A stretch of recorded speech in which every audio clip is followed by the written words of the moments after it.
Welcome into another great edition of Mic'd Up with Jake and Fulton. Even though for the third consecutive show, it is mainly just me, Fulton Caster. Jake will be with us briefly today. Jake will join us at the bottom of the 1 o'clock hour. We'll already get some spoilers for the show in here. Jake will join us later. He is on the road, headed down to Tahlequah, Oklahoma for some Washburn men's and women's hoops this evening down on the campus of Northeastern State. It's a long drive, so Jake already had to hit the road. Games start early enough. Jake had to get down there, so he is off today covering that. Programming note, you can listen to pregame for the women's game starting at 5 o'clock on our sister station, Country 106.9. So, near the tail end of 580 Sports Talk, if you want to try to balance some things out a little bit, you can listen to that. Then immediately following the women's game, we will get the men's game also over on our sister station, Country 106.9. So that is where Jake is. Jake is doing that, but he will join us at about the 1:35-ish part of the 1 o'clock hour. He will join us. We'll get his thoughts on the Chiefs, Sunflower Showdown, even chat a little bit about the Washburn Ichabods and their beginning to the basketball season for both the men and the women's. We'll get to that. So it is just me today. I'll have Kyle Manthey over there help me out with a couple things coming out on the show today. But it is a Victory Monday edition of this show for essentially the fifth straight week. There's some non-Monday victory days tossed in there a little bit. We're going to basically say it's been our fifth straight Victory Monday.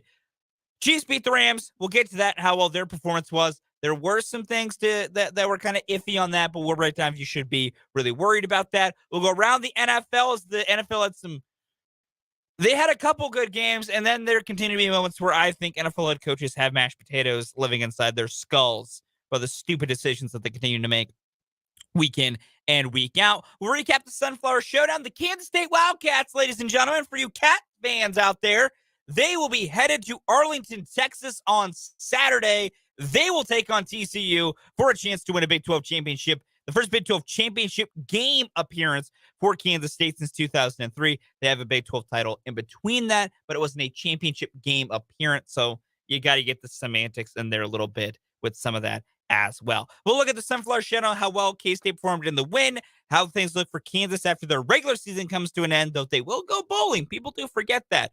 We'll play a little overreaction, proper reaction as well, all here on a jam-packed edition of Mic'd Up. As always, you can join the conversation by texting on the Big O Tires text line, 785-272-9429.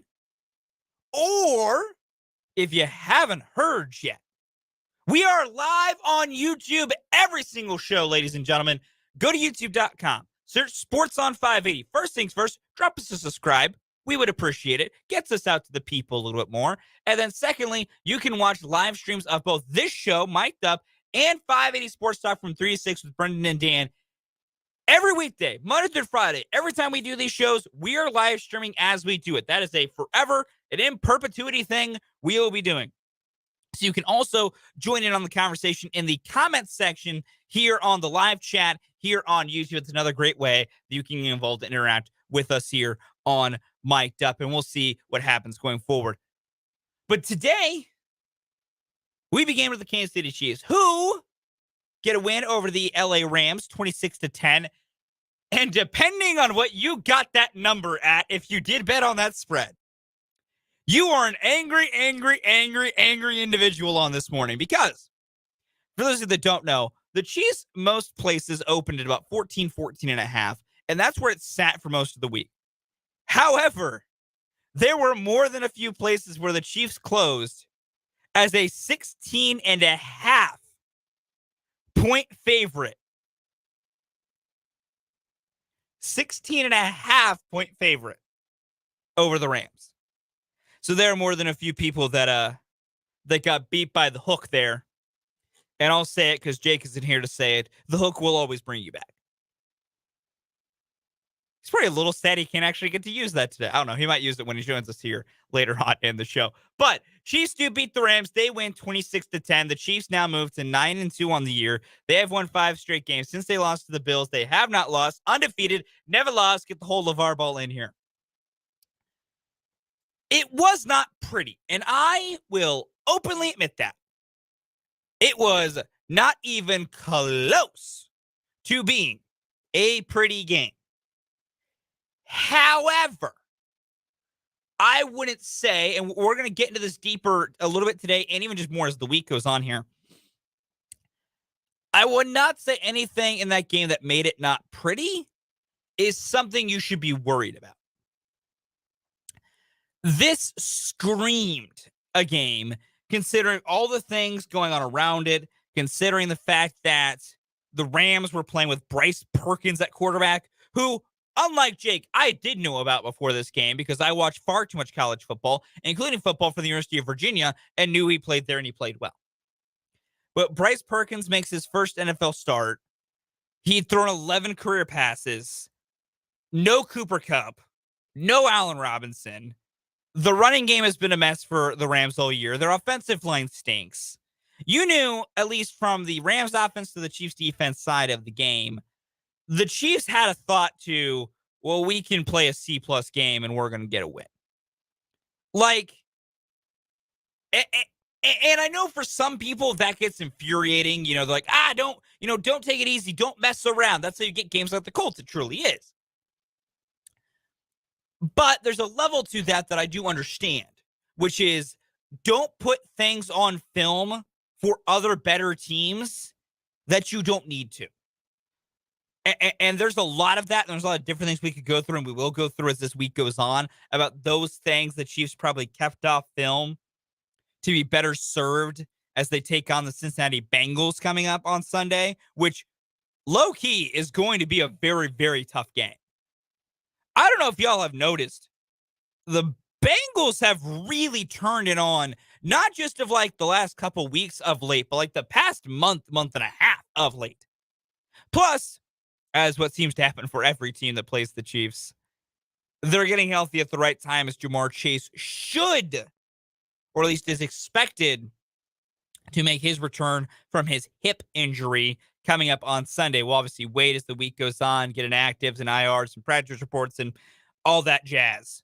We'll get more as we go, but it is being reported by several sources that Ja'Marr Chase will likely make his return coming up on Sunday, or at least, if anything, that was the goal that Cincinnati set for themselves when they were trying to evaluate what should they do with Ja'Marr Chase, is that he can be back in this game coming up on Sunday in Cincinnati. But for the Chiefs in this one, that's where I go, where, to kind of circle it back here. That's why I'm not particularly worried about some of the struggles in the game. Now, I know there's other factors at play, and part of it probably was the Chiefs doing a few things that could make you worried. I know you see 1 for 6 on touchdowns in the red zone, and you get worried. Especially, you have 6 opportunities inside the 20s. You get a touchdown one time on the Isaiah Pacheco 3-yard touchdown run. I understand that is a level to be worried about, and Jake and I are going to break that down deeper coming up on tomorrow's program. But on the surface level of it, it was probably more about execution than anything else, and execution in games like these can get laxed a little bit. I mean, think about Mahomes' interception in the red zone. The stupidest thing I've ever seen, but Mahomes is human. He can make mistakes. He, speaking after the game, said he wasn't trying to no-look. He was trying to throw it to Trav and then was trying to pull it back, and it kind of threw off. Given the camera angle I saw, I think Mahomes was trying to no-look, and it didn't go well. I'm not Mahomes. I could be wrong. I'm not the quarterback. But given the video angle being shown from the end zone and where his eyes were and where that ball was going and the way he's always done stuff like that, I think he might have been trying to no-look that into Travis Kelce, and it just didn't work out particularly well. Either way, it was fine. L'Jarius Sneed gets a fantastic interception on the very next drive as Bryce Perkins throws a very kind of stupid ball. In the moment and even analyzing afterwards, I think that was a combination of either, I think very well, some discovered schemes, and that Perkins probably never really saw Sneed sitting under that. And then also, I mean, maybe Perkins thought he could really drop that in the bucket, and Sneed did a great job high pointing the football and coming away with the interception. But nonetheless, It was those types of things that were making mistakes, certain play calls. I mean, you saw the double pass in the red zone that you kind of wrinkled your nose at a little bit and things like that. But overall, you kicked some field goals. It still worked. You scored when you needed to. Travis Kelce put Jalen Ramsey in a blender, and then the Rams were like, oh, okay, let's not have that ever happen again. Also, by the way, I saw this described, and I wish I could remember who it is from. So I do apologize in advance to whoever out there had this thought before me and verbalized it this way. I'm sorry I can't give correct attribution to this. Just know above all else, this is not an original thought that's about to come out of my mouth. Travis Kelce running after the catch with the football in his hands looks like a very agile moose. He's big, he's lumbering, but he's graceful. Maybe like a big gazelle, a large giraffe. It makes no sense that a guy of his size can move so well with the ball in his hands. And yet, he does. He does a great little over route to get open over the middle, kind of shakes off Jalen Ramsey, gets it on a great pass for Patrick Mahomes, and then he turns, goes upfield. Also, 6 for the Rams wanted no smoke on that play. He probably could have put his shoulder into Kelce more straight on and maybe stopped him enough with then get the rest of his guys there to keep him short of the end zone. But instead, he kind of just laid him into the end zone. I was like, I don't want a piece of that. So, shout out 6 for the Rams making a business decision on that play. It's interesting and it's something else, but no matter what, Kelce still scored. And it was indicative of the game is the Chiefs got to a big lead. They played well. The defense did what they needed to do. The Rams really only strung together one semi-decent drive. And I know there were some comments on Twitter after the game that were, well, man, I'm worried about this Chiefs pass defense because when the Rams finally had to really start passing it, they got whatever they wanted.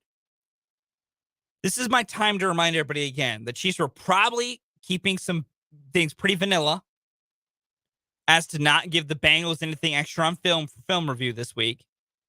And 2, they didn't care about keeping the Rams out. It was make them take forever. Like that touchdown drive where they were able to cut it to a 10-point game or around there. The Chiefs' goal there wasn't don't let them score at all. It was if they score, make them take 20 million years. And so they did. It was no big deal. And when the defense needed to get stops, they did. I mean, you look at the 2 interceptions they got in key moments that basically iced the game. Now, the second interception was much more of just a take than an icing. The Snead pick was really the icing of a game turnover. Because at that point, the Rams could have scored on that drive, made it a 3-point game, and things really would have gotten hairy. But the defense played well. The offense did what they needed to do to get the win. I just would like to use this moment to remind everybody because there's just so little to take away from a very surface level of winning by just beating a bad team. You get the results you want. You get the win. Things looked all right. Mahomes threw for over 300 yards again, continues to play well. Pacheco ran well. He did good. Nothing crazy. It was the bell cow back again and ran the ball well. Overall, a pretty good day, but nothing spectacular. And it's games like these, I just like to remind everybody, don't get so worked up when games you're supposed to win don't have the margin that you wish they had. And what I mean by that is quite simply, the Chiefs beat the Rams. They were supposed to beat the Rams. That's all that matters. The margin doesn't. If you're so upset, well, we should have beat them by 30. Okay, they still won. It's those things to where I want to just implore people, don't get overly concerned with small mistakes in a game against a bad team that you haven't seen for most of the year. You know, a lot of people were talking to Andy Reid and Mahomes after the game, and Pacheco a little bit. And also, we will also hear from Andy Reid later on in the show as well, as he has his Monday press conference. They were asked about the red zone difficulties and why it wasn't working, which was partly surprising because the Chiefs overall are not an elite, but a pretty good red zone offense. Well, that's what you should be focusing on for bigger games like coming up against Cincinnati. Yeah, they had issues against LA, and we're going to get into those. We'll break them down deeper. But when you start faltering at the thing you've been good at all year against bad teams, that is usually more indicative of focus or even limitation on game planning than it is something to worry about. Given what I've seen the Chiefs before they played the Rams in those stretch of tough games, and then given what I saw for most of the Rams game when I'm watching, there's nothing to worry. So I just say that as a way of if there's any out there who are worried about what the Chiefs will do and be like, man, they didn't win by enough, or there's X that's bothering me, or there's Y that's bothering me, and man, now are we really going to be that good against these better teams down the line? I just ask the usual: take a breath, step back a little bit, and realize all that matters is they beat a bad team by technically 2 possessions, though 16 is 2 touchdowns and 2 2-point conversions. It's at least basically 3. The math checks out to being a 3-possession game, if anything. They still beat a team by multiple possessions they should have beaten. The game was never really in doubt. I mean, there's that brief moment it was 7-3, and you're like, eh?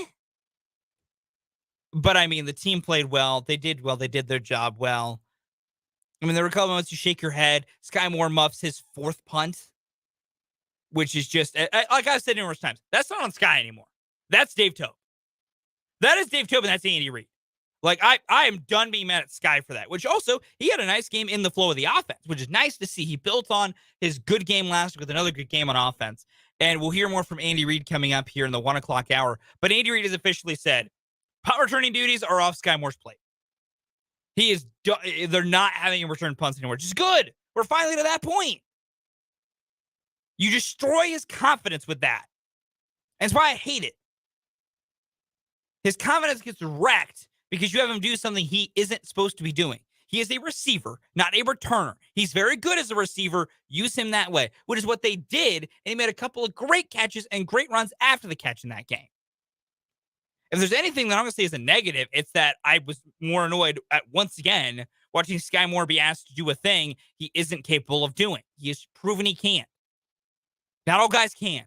It's not a big deal, but he can't be a punt returner. Have Justin Watson do it, and do that until McColl gets healthy, and then maybe put McColl back out there. I don't know.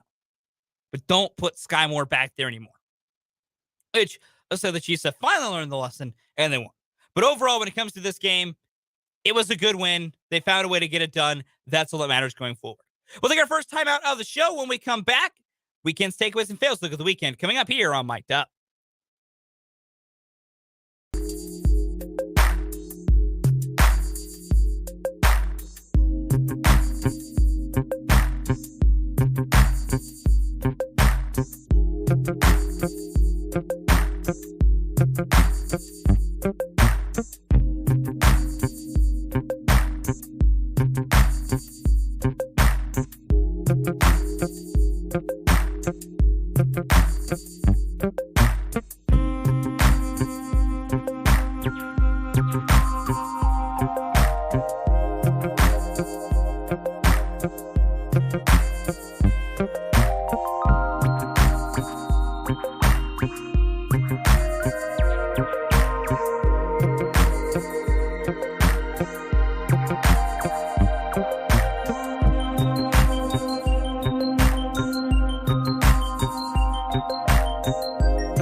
Welcome back into Mic'd Up. Time for our WTF, our weekend's takeaways and fails. And mine is a fail, and it's a fail I will expound upon even more coming up. But we have an opinion here on the show. Jake's had it the most, and I'm starting to come around to it. The Bill Belichick is not considered the greatest football coach because he's so much smarter than everyone else, but he just does less dumb things. And by being average in intelligence in a group where everyone's a gigantic moron, you look like a genius. And where I go with that is the Bucs were tied with the Browns with 30 seconds left. You're starting your drive on the 25 after a touchback. You just need a field goal, a manageable drive, because you have 3 timeouts in Tom Brady. They used just one of those timeouts, and they got to midfield. They at one point let over 15 seconds drip off the clock for I have no idea what reason. NFL coaches remain to be the stupidest individuals on the planet. They're just unintelligent. And this is beyond NFL coaches, college coaches do it too. But they just don't understand how to make crucial decisions. It's so mind-boggling. So beyond mind-boggling. And I don't understand how teams keep screwing these simple things up. It drives me crazy. That is my fail and my most important thing takeaway from the weekend. We'll take another timeout. When we come back, we'll go around the NFL and look at the biggest games from this weekend.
Welcome back into Mic'd Up, ladies and gentlemen.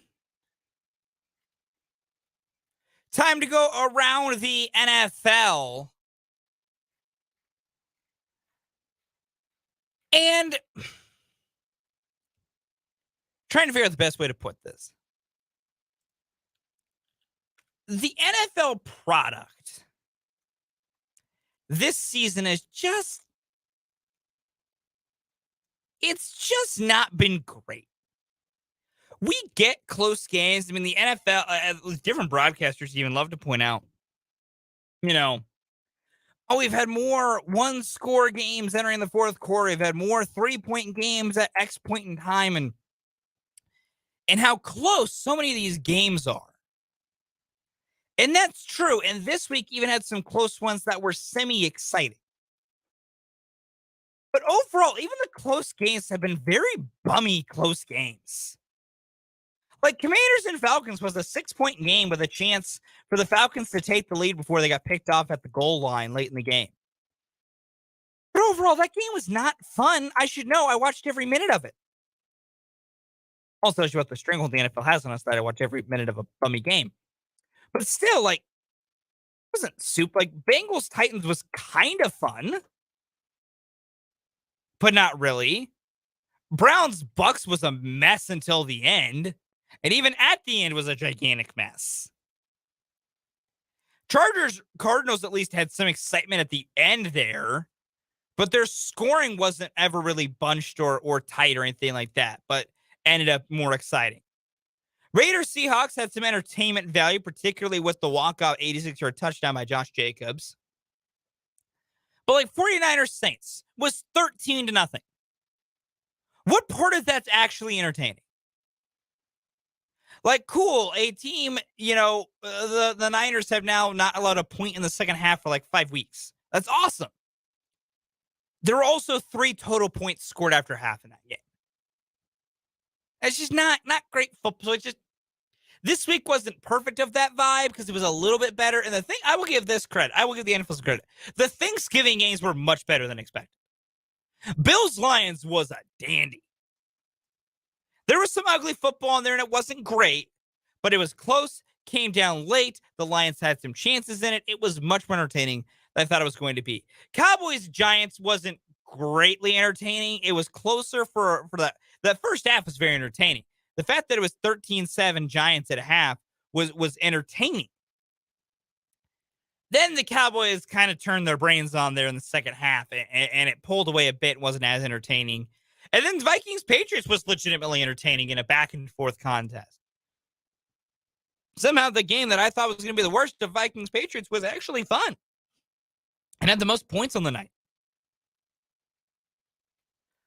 And there were fun games in here and there and in between, but overall the NFL seems to be having their quest for parity and what they want, which is what the NFL is so happy about. They want every team to be basically 500. That's the NFL's dream. Because then they get to, really have the, you never know who's going to win what game. And that randomness that they really do enjoy.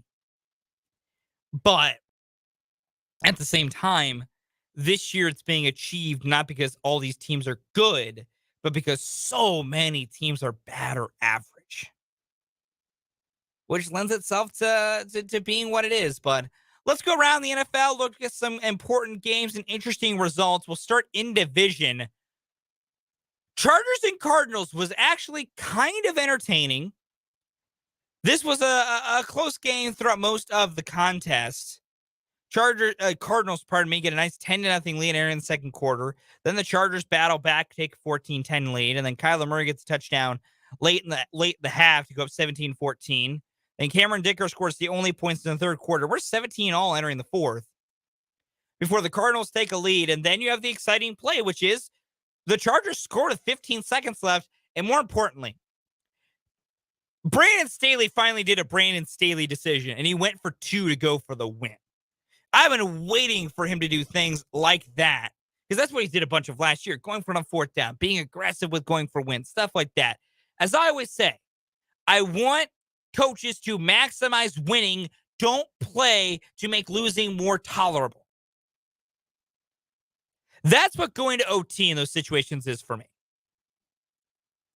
If you kick the field goal to go to OT with that little time left, there's a level to it, which is just, I'm going to trust my team and we can win in overtime. I don't know if we can win on this. I don't want to make it just one play. There's a level of that. There's also a level of, well, if I go to overtime and I lose in overtime, especially if I lose the coin toss, well, now I got something to fall back on and say, well, this is why we lost. It's making losing more palatable. It's what kicking sad field goals is about. It's what's not going for it on close fourth downs is about. It's you maximize what you're doing is not maximizing your chance of winning. It's putting off losing. And that is the way the NFL had been taught for so long. And that old school way of thinking, that old school way that so many people still try to subscribe to and believe in and go by when they get mad about analytics and make analytics a dirty word. Well, they're not trying to maximize their chances to win. They're just trying to make losing take longer. And so I like that Brandon Staley was, you know what? No. I don't know if we could stop the Cardinals if we had to do it one more time. I don't know if our offense can try and really get something done anymore. Let's end it right here. I have confidence in my team to get 2 yards and get a 2-point conversion to win the game. And that's what they did. And they won because with that little time left, you're going for the win. You're ending it right there. It's the exact opposite of what the Bucs and the Browns did. I talked about this in our WTF segment. The Browns drive the football down the field. They drive down the field, and they score with about 30 seconds left on a 4th and 10 play to David Njoku, who makes a highlight reel catch in the back of the end zone. He grabs in the back of the end zone. He gets the touchdown with 32 seconds left, and we're tied up at 17. The Bucs have all 3 timeouts. They just need a field goal. And they have 32 seconds. And they have arguably the greatest quarterback of all time in Tom Brady. I still use the word arguably thrown in there. I know we all pretty much agree he is, but I use it to just save my butt on anyone else. Smart move. You start at the 25. Let's see, we have Ryan Suckup. Let's see what Ryan Suckup's season long in a kick has been. I didn't expect to go this deep into it, but we're going to break something down here real quick because I just am getting sick of some of this stuff. So Ryan Suckup this season, his long is 54. So if his long is 54, you need to get to the 37-yard line. That's where you need to get. So if we're starting at the 25, and we need to get to the 37, that's about, if I'm doing my math right, which is, as anyone who knows me will tell you, is dangerous, about 40-ish yards. I think there's some wiggle room in there. We'll call it 40-ish. You have Tom Brady in 3 timeouts. Guys, they got to midfield on 1 play. Their second play after they ran a bad screen, they get tackled for 2 yards. They don't take a timeout, so they run off like 14 seconds. The very next play, they throw a go ball to Julio Jones. I believe it's Julio Jones. I don't know exactly for sure. And they're at midfield with 8 seconds left. You had some time onto that clock. And you're at midfield with like 25 seconds left. And at that point, you're down to 1 timeout because you have used the timeout on the bad screen pass and the timeout after that catch. But you're still at midfield at that point if you burn both those timeouts. You're at midfield with 25 seconds. At that. Let's go for about 25 seconds. Take off 7 seconds for 2 plays. You're telling me Tom Brady can't get like 13 yards? Actually, not even like. You're telling me Tom Brady can't get 13 yards in 25 seconds? Even as bad as the Bucs have been this year, you are telling me with one timeout, you can't get 13 yards and at least try a field goal? Even get 10 yards and try a little bit longer than usual. That's my annoyance. I'm sorry for going on such a kind of a long tangent there on that, but that's why I like what Brandon Staley did. It's he went for the win. He wasn't going to try and like hold it off and make losing more palatable if it happened, because you know if he doesn't get it, everyone's going to be mocking him and say, well, why did you go for 2? Why didn't you play for overtime? You could have won in overtime. When the proper retort is, well, yeah, but also I could have just won right there and not dealt with OT. I could have never let the Cardinals touch that ball ever again. Never gave the Cardinals another chance to win. And that's what he did, and it worked. Whereas the Bucs played it so soft, and guess what happened? They lost. They lost. They had a chance where they could have realistically won the game, and they lost because they played it too safe. And because they played for OT rather than going for the win when they had the resources to do it. So I don't like coaches not using timeouts. It frustrates me. You don't get them back. Like, use them strategically, but use them. You don't get to start a game with more timeouts just because you save some. You don't get to start a half with more timeouts just because you save some. You get 3 per half. That's it. It will never change. So use them. Don't keep them for some incessant reason. So, again, I apologize for kind of going on a little bit of a rant there. Just it's mind-boggling that these guys are paid this money and they can't figure it out. It makes no sense to me. The other division result, the other 2 division results for the AFC West this week. We'll start with the fun one, at least in terms for an AFC West opponent winning. The Raiders beat the Seahawks in a legitimately enjoyable game, 40-34 in overtime. Another overtime game in the NFL this week. Derek Carr gets picked off twice because, Lord, he sucks. He gets picked off on the first play of the game. But, I mean, this was back and forth and back and forth. I mean, the largest lead at any one point was at one point the Raiders were up 8 points. They were 21-13. That was the biggest lead of the day. Then the Seahawks battle back. They're down by 4 points at the half. Then Kenneth Walker gets another touchdown. And then we're tied. And then with 5.5 to go, Seahawks go up. Then Raiders score with under 2 minutes to play.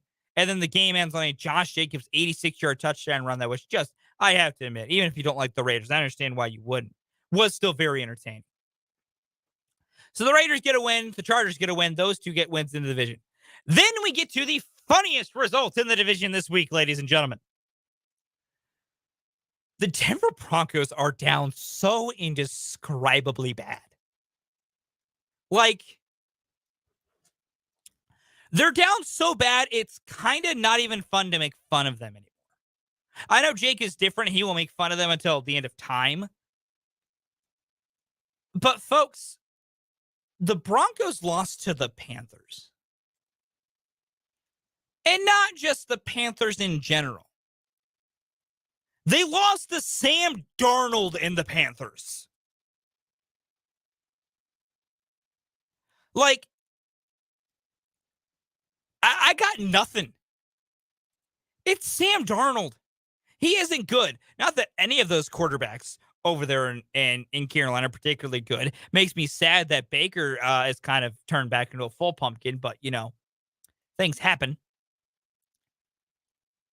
But you lose to Sam Darnold, an objectively bad quarterback. And more importantly, also, Broncos defense, you gave up 23 points. I know some of that was turnovers and short fields and other things, but you allowed 23 points. That's just not good. But Denver scored 10 points. 10 against the Panthers defense that is not too great, but has some talent. But more importantly, things are boiling over in Denver. There was a viral clip that went around the interwebs during that game of Mike Purcell coming off the field after a play for the Broncos defense. And the Broncos offense about to go on the field, so Russell Wilson's coming out, he's talking to the play callers and what have you. And Mike Purcell just stops, turns, gets right in Wilson's face, and I mean screams something at him. Now, we don't know what was said. No one has commented on what it was. I would have expected Denver to be like, maybe it's Purcell screaming, "Let's go," or something more positive. But given the little bit of emotion you can read off Purcell's face through the shadow of his helmet and the body language he showed, I think the Broncos defense might be getting really fed up with how bad their offense is. Because the Broncos have such a good scoring defense. They have one of the best defenses in the entire NFL. And it is being wasted. And I will very much use the word wasted. Because the Broncos offense is that of a middle school JV team. Like, I'm confident you could put a Pop Warner offense out there and it would be just as effective as Russell Wilson leading that offense. They can't do anything. Russell Wilson's washed. He's fully washed. Like, it's over. Like, it's I kind of talked about all year of maybe they keep Hackett for the idea that, Hackett's first year with Aaron Rodgers, it was bad. And then he went nuclear and went crazy and played real well. No. Aaron Rodgers still had talent at that point. Wilson's washed because this has been Wilson not just this year. Like, I've noted this a few times. Pete Carroll was probably right. Because when you think about it, when you think about what was going on, everyone's thought was, well, Carroll's holding Wilson back. It's kind of what Wilson alluded to. Well, Carroll's holding Wilson back, and that's why he's not playing well, and that's why they're failing, and that's why they're not succeeding. Let Russ cook and all those different things. But man, I think we just need to fully realize that maybe Russ truly was and has always been the problem. At least for last year. And going into this year, you watch them play. He can't run. His legs don't work like they should. He doesn't have the speed and the burst. He's getting old. He's 33. And Russell Wilson, no one would have ever mistaken him for a pocket passer at any point in his career. What was that thing that made Russell Wilson so great in Seattle, that made teams hate playing him? Outside of a very good deep ball that he's really lost his touch on this year, it was his ability to scramble, to improvise, to make plays with his legs. It was never about carving you up from inside the pocket. And now that he can't scramble as well, now that he can't make those Houdini plays as well, he's lost all of his shine. And I don't blame Mark Purcell or any of these Broncos defenders for a minute. I want to blame these Broncos defenders if they stole Russell Wilson's key card and found a way to keep him from the building. I want to blame them for a single solitary second. Because their talent, their skill, the way they are playing, which is phenomenal. Because unlike Jake, I can give the Broncos some credit here now and then. Their defense is beautiful. It is fantastic. It's, even without Bradley Chubb, it is still playing well. And yet it is being wasted because they have a quarterback who can't make a singular play. And, I mean, they turn play calling duties over to Clint Kubiak, and there's still problems. I don't know what the fix is. It's fun. It is funny to me that they're playing so bad, and it's not going to break my heart if Denver never figures it out and stays this bad for a while. It won't really break my heart. But if you are Denver, is this rock bottom? Is this hitting the floor? Is losing to Carolina the floor here? It's got to be, right? You're 3-8. You're 1-5 on the road this year. You just lost to Carolina. You started the year 2-1. That's what you started. Since then, you're 1 for your last 8. You lost 4 in a row. You found a way to beat Jacksonville in London. And then you lost 3 more. Like, this is so bad. Is this? I just wonder, is this the floor? Because also, if you are Denver and you can't beat Carolina, you're not winning any more games this year. Here's what Denver has left. They go to Baltimore, home against Kansas City, home against Arizona, go to the Rams, go to the Chiefs, home against the Chargers. They have what, one win in there? One? This is a 3-14 or 4-13 football team that began the offseason after they got Russell as if they were going to go to the damn Super Bowl. And now they're going to finish probably 4-13. And more importantly, folks, they don't get their first round pick. They're going to have a top 5 pick that's being sent to Seattle. Seattle's going to potentially win the division, or if anything, at least go to the wild card round. With their loss to the Raiders and San Francisco turning it on, it's probably going to be more if they're going to be a wild card team. But they're going to go to the playoffs. Seattle's going to be a playoff team with a top 5 draft pick. Because Denver fumbled everything so horribly. And it's funny. Those are the important results from this NFL weekend, at least for the ones most important to us here in this part of the state and Chiefs Kingdom and all of that with what's going on in the division. Chargers and Raiders get wins, but the Chiefs with their win keep their lead, and Denver continues to free fall and plummet into the earth. Outside of that, nothing too great, too amazing. Eagles-Packers was pretty fun. I will give it that. That was an entertaining matchup between the Eagles and the Packers, but overall, nothing too crazy for how these teams are finishing up these matchups this week in the NFL. We'll take a quick timeout. When we come back, Survivor Pool update. Folks, we almost had a winner, but we don't. We'll get to that coming up next.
Folks, we were inches from finally having a winner and the 580 Sports Survivor Pool. As some of you might remember, it's been a while. When we were wrapping up Wednesday's show, I was giving Survivor picks for for Jake and Dan, because both were gone. Dan had Miami. He was in. He got it. He got the win. It was easy. But if you remember, Jake switched his at the last minute. Jake originally had Seattle, but he switched it before I read it on air, which allowed us a buzzer beater change to San Francisco. We were moments away from crowning a winner in the Survivor Pool. We, in fact, do not have a winner in the Survivor Pool. We're on to another week between Jake and Dan. Maybe this week we will finally get a winner. Now, for the noon hour of Mike Dip coming up in the 1 o'clock hour from Andy Reid, and have Jake join us in a little bit.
Welcome into hour number 2 of Mic'd Up here on 580 WIBW.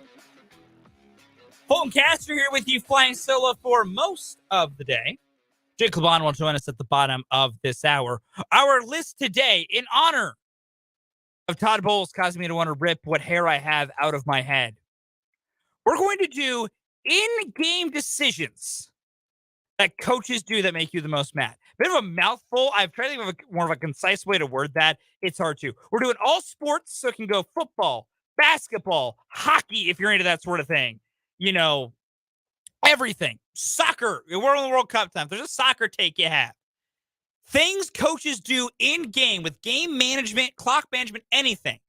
Decisions they make in-game that just drive you up a wall. Because we all have them.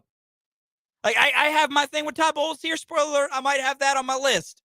But that's what we're doing today. In-game coaching decisions that make you angry or you wish they were better at. So that will be our list today coming up in this hour as well. Again, Jake will join us at the bottom of this hour to chat Chiefs, to chat a little NFL, a little Sunflower Showdown, and a little bit of Washburn as well. But right now, head coach Andy Reid spoke with the media earlier today, gave some injury updates and thoughts, and different thoughts on the game against the Rams, and a little bit on the Bengals as well. Here's what Coach Reid had to say earlier today. I thought it ended up being a good game for us, a good win for us. Coming off a big game, big AFC West game, and against the Chargers, and our guys powered through that in the week and Thanksgiving, the whole deal. So it was a good win to get, and then plus knowing that you've got the Bengals sitting right here up next. So our guys came in, they had good energy. I thought they fought all the way through the game. And I thought defensively we did a real nice job there. And I thought offensively, with the exception of some of the plays in the red zone, I thought it was a very productive game there. So, and then, we've kind of put Sky in, and we're trying to bring him along with the punt return stuff. But, he had a hiccup again yesterday. So we'll take that responsibility as a coaching staff. And, I was proud of him for stepping up and ended up with 5 receptions. He had one right after that. And he's a competitive kid, and he was crushed after the other one. But that's my responsibility. So I take that, and we'll see where we go forward here with the punt return. But I was proud of him. So anyways, with that, a good win to get. And we're obviously deep into Cincinnati. We've been working on them since early this morning, and we'll get ready for them going forward here. So anyways, with that, time's yours. Hey, Coach, good afternoon. Hope you had a good night's sleep at least. Yeah. Hey, specifically to Sky Moore, you said we'll see where we go from there. And I'm understanding that Kadarius Toney is still dealing with the hamstring with Cole Hardman on injured reserve. How much do you see Justin Watson as your short-term fix until you're able to get those guys back? Yeah, Justin, again, he looked like he caught the ball fairly easy back there and comfortable. We'll see. I haven't met with Tobe on it yet, but we'll see where we go moving forward with it. But he seemed to be a pretty good catcher back there. Hey, Andy, a couple things. First, the Sky Moore's fumbles have been a problem, but only one problem on special teams this year. Can you sort of talk about what's going on special teams and why maybe you haven't been as sharp this year as you've been in past years? And Brad, I'll have a second question as well. Yeah, so we had the fake on us. This time is our second time we've had one, which is true, obviously, but we anticipated that happening and worked on it. It just they got us. Listen, Adam, I think one great learning place for the players, especially the young players, is to put them on special teams. And then you just continually progress and get better as the season goes on. There are going to be some early issues as we go here, and then you hope that it continues to pick up as we go forward. So that's where we're at right now. Okay. And I wanted to get your thoughts on Ronald Jones from yesterday's game. I know he didn't play a lot, but when he was in there, what's your thought about what he gave you? Yeah, listen, I thought he ran hard. I think he had a lot of energy going, and everything was fast. It looked like to him, but he was productive. He had some good, strong runs. He caught the ball well when he had the opportunity to do that, and had a big game there. So, yeah, no, I thought for the first time coming in, I thought he did well. Hey, Coach, I know there's no new information on the new injuries, but I was just curious about Kadarius, just considering he's had hamstring issues in the past. Are you guys being a little bit more cautious in bringing him back? And do you have an optimism level for him potentially just getting back in the mix this week? Yeah, so he's working hard at getting back, and we are being cautious with it. And we'll see how he does this week as we go forward with it. But we're going to try not to bring him back and then have any setbacks after that. We don't want to go through that. So we'll see. We'll just see how it goes. Probably Pete is I'd tell you day to day, and we'll just see where he's at. Coach, I remember Frank telling us in training camp that you all are both LA boys, and y'all sat down and had a conversation at the end of last year that basically culminated to, we think you're a better player than what you put on tape. What have you seen him come in and do this year, especially with a new mindset? Yeah, I think he's been on a mission to play well, and I think that's what's taking place. I mean, he's relentless, and he's got a great attitude. So I think he's back to the Frank that we saw in that first year, and maybe even a little better. So, but he's playing very well, I think. And Brad, I'll have a follow up. Coach, you've had great success with special teams here and in your career. Dave is, arguably the best that's ever been. Have you ever seen it go this wrong? And do you have any, is this a roster? Hey, we had to, churn through. We're missing Dan Sorensen. Are there any reasons why it seems that there have been so many issues that when your guys' track record says that this really shouldn't happen? Yeah, I think we're playing a number of young guys. We're anticipating things to get better. We've gotten better in some areas, so we'll keep working through it. As far as the returner thing goes, I've been through that before.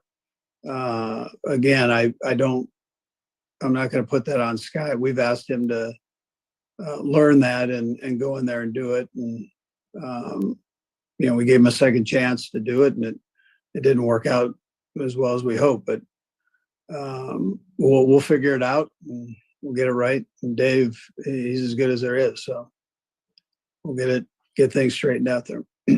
On the subject of Sky Moore, obviously you feel like you know him pretty well when you go through the whole draft process, and now had a chance to coach him and everything.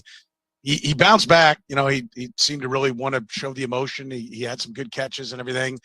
Do you know that that's how he bounced back? Is there a fear that, hey, if this gets out of hand, we could maybe lose this guy? He loses his confidence. Maybe it becomes a thing catching the ball. Did you have any fear on that front after you saw that punt go through his hands? Well, listen, he was upset at himself, and so you never know. Until you get the guy here. We'd heard that he was a competitive kid, but you don't know until you stick him in front of 70,000 people in the National Football League at the highest level, that how they're going to respond. And so, I was proud of him for stepping right up and going. Like I said, he had some nice plays for us there. Hey, Andy, I wanted to ask you about the the touchdown that Travis scored on, how much of that route is exactly how it appeared in the play, and how much of that is just him deciding improvisation there? Yeah, the route was when he caught it, and ran it. The route, it was what was drawn up after the catch. Now he came back across the field, so that was all him.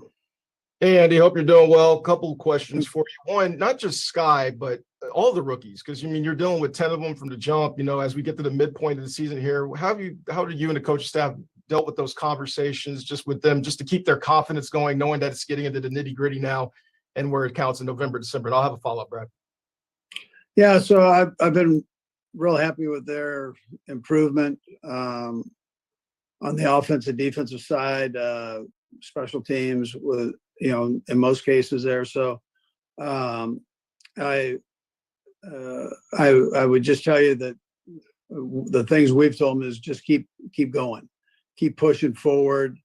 If there's a mistake in there, learn from it, and let's get back on and go, and let's not have it, you know, shake your confidence in that area. So I think they've done a good job with that.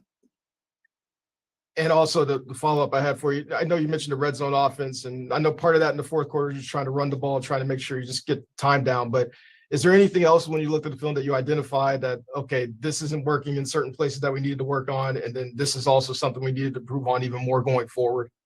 Yeah, we needed to run it better and more accurate. And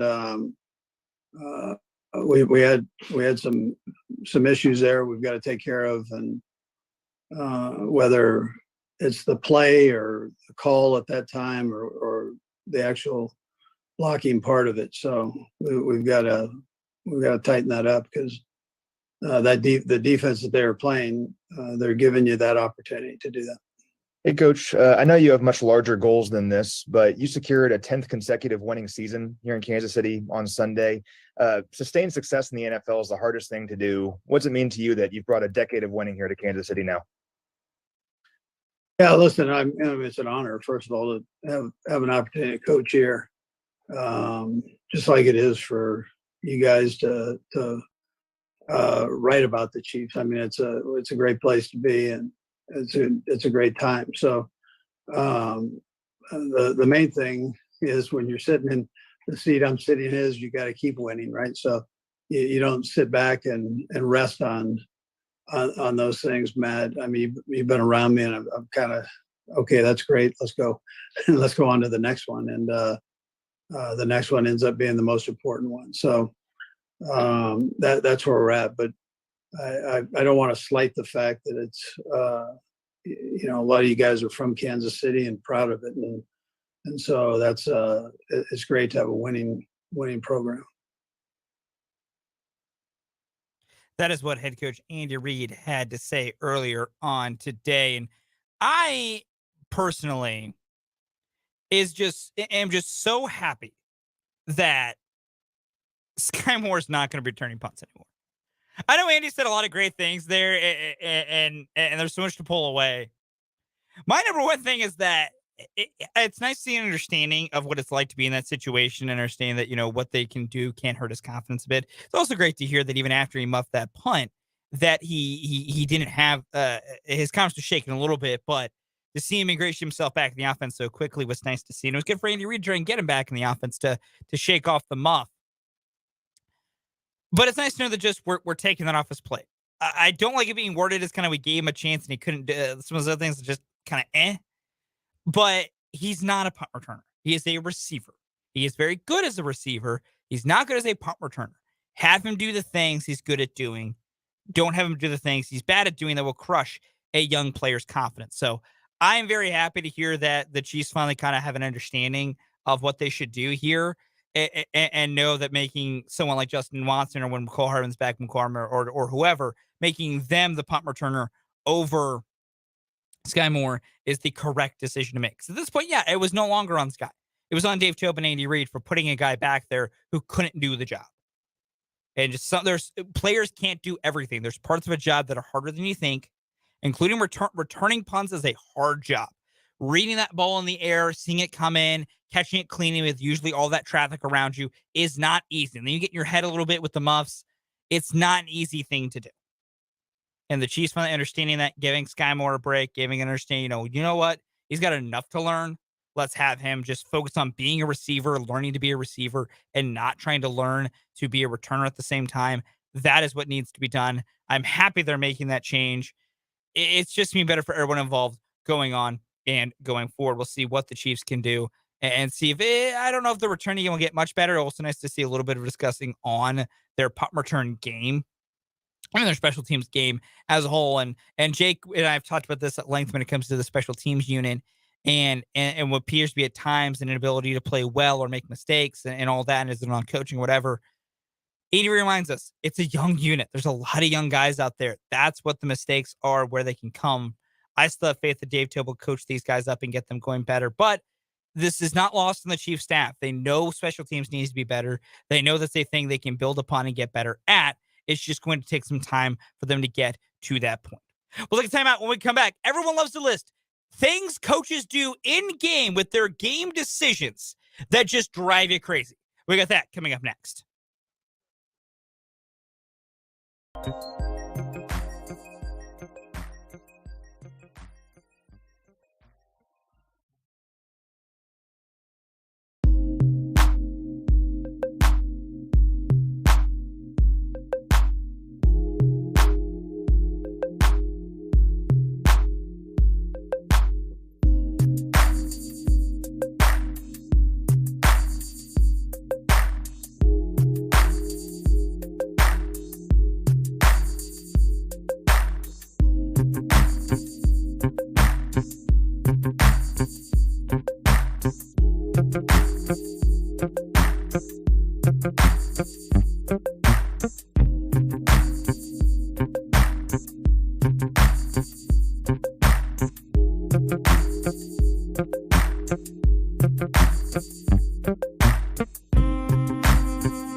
Time for Everyone Loves the List here on Mic'd Up. And to join me for the list today, my good man Kyle Manthe will join me for coaching decisions in game that just make you angry. In honor of Todd Bowles causing me to want to rip my hair out watching him not use his timeouts. Kyle, where do we start, my friend? I'll start out number 4 in honor of your rant. I'll put improper time management, timeout mismanagement, and not using challenges when you have them available. It's unsurprisingly, I agree. And it seems like such a simple thing to do that no coach ever seems to, and we lament Andy Reid for it all the time, just doesn't know how to manage a clock. It is crazy. It is insane. That's a fantastic place to start. Number 4 for me, 4 and 3 are lower on my list because I get the logic behind the moves, but I still dislike them. Number 4 for me, going to basketball, fouling up 3. I get why people foul up 3. I understand why you foul up 3 late. I hate it. I personally despise it. Play out the defensive possession. Don't hand a team points, because then maybe something else happens and there's more chaos you're inviting yourself. I hate fouling up 3. Please stop it. I get the logic, but stop it. My number 3, also basketball, also fouling. I hate it when coaches foul out their own players. You have 5 fouls, or you have 6 in the NBA. You also can't take those with you, just like timeouts.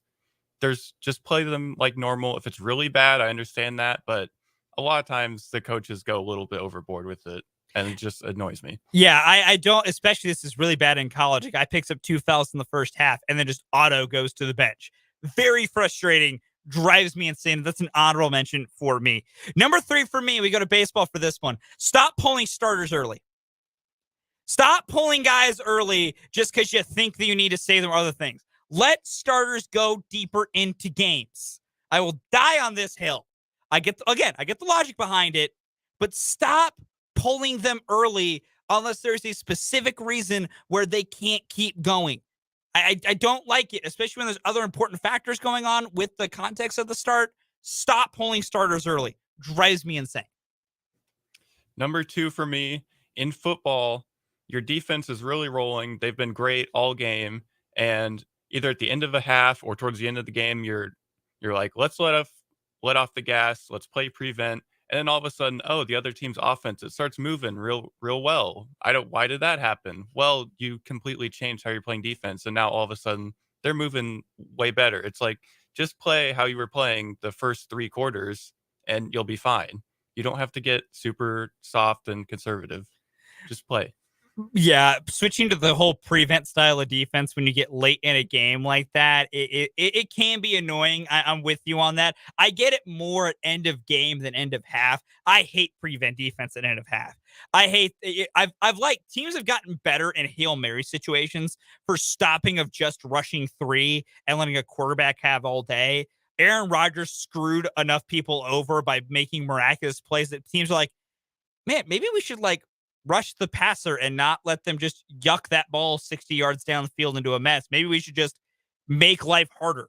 I don't get sometimes making these it changed your entire structure of playing defense, and it's frustrating. Number 2 for me, we go to football.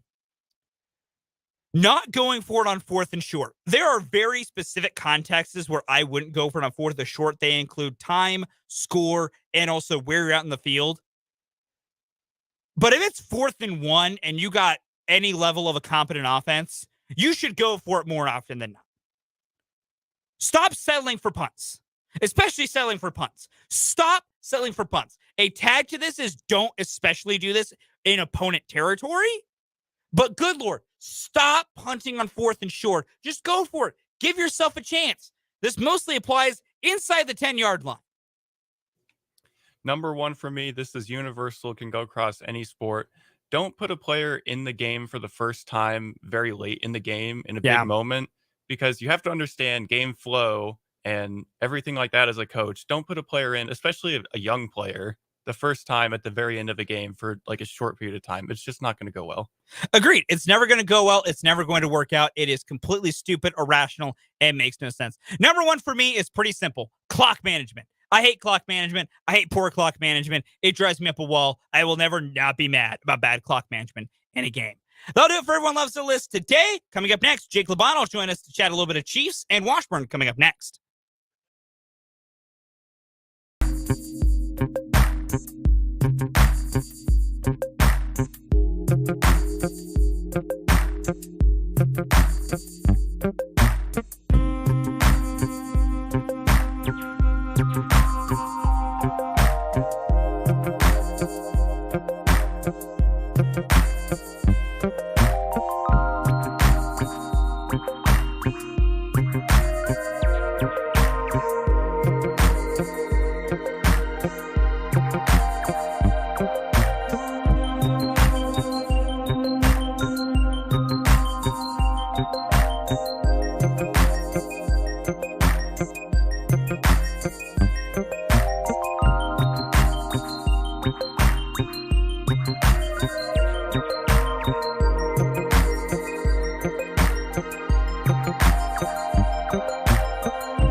back into Mic'd Up here on 580 WIBW.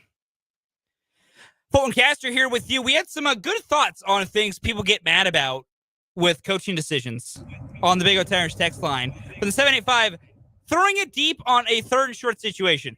I agree, only if you compound that with not going for it on 4th and short, which that circles back to my whole thing of go for it on 4th and short. But overall, there are many things people get mad about head coaching decisions in game. If you have any more thoughts, of course, you can join us on our Big O Tires text line, 785-272-9429. Or you can also jump in on the comments of our YouTube live stream. Go to youtube.com, search Sports on 580, and you can watch the show live here. But here in the 1 o'clock hour, we will finally get a little Jake Laban here as Jake will join us live on the road to Tahlequah. He has Washburn hoops that he is covering tonight, that you can hear that on our sister station, Country 106.9. Women's game begins at 5:30. The men's game will begin after that. Jake, how is that nice long drive to Tahlequah, Oklahoma? Well, right now I am sitting in the Sonic parking lot eating lunch in Coffeyville. That is what I am doing right now. And no one should ever have to go to Tahlequah, Oklahoma twice in a month. And that is what I am doing. You made the drive in early November, and now I am making the drive in late November. You should never have to go to Tahlequah, Oklahoma twice in a month. That should be written in the MIAA scheduling handbook. I have to agree. I remember when we did make that drive for football. Not fun, not scenic, not really that enjoyable. So I hope it somehow goes by even faster for the rest of it as you enjoy your lunch there in Coffeyville. Jake, will start here. Chiefs, Rams. Chiefs get the win. I don't know if there's too much to pull away from it outside of just they get a 16-point win against a bad team. Was there any bit of the outcome of the game or anytime watching the game where you were at all ever worried about, was the outcome ever in doubt for you? No, because you had a guy by the name of Bryce Perkins who, for at least the first half, I didn't know if he was capable of throwing the football. So the whole game is a throwaway for me. Like that game, almost kind of like the game against the Titans, for what you can expect from one side of the ball to the other, it's almost a throwaway because of the 9 wins that they've got this year, 2 wins are via quarterbacks that I am not for sure if they actually are capable of throwing a football. And so, no, I never once thought the game was going to get in trouble, was in doubt. It was a game that you just want to get over. And the best part about it is that nobody got hurt. That is the best part about it. You got Joe Tooney off a week, which is fantastic. Snead went into the injury tent. He ended up being fine. The best part about that was nobody really got hurt. And that is a great situation when you are playing in week 12 and getting ready for week 13. When they determined that Perkins was going to be the starter, that changed everything. It really did in that matchup. Now, when you have to deal with Bryce Perkins at the quarterback spot, that changes a couple of different things there. And, of course, he ended up having to throw late and some different things happened. When you see, especially parts where the defense would give some yards and when the offense would slow down a little bit, was this a game where the Chiefs were thinking, if we play our C-plus game, we can win, and therefore don't have to put anything important on the tape for Cincinnati?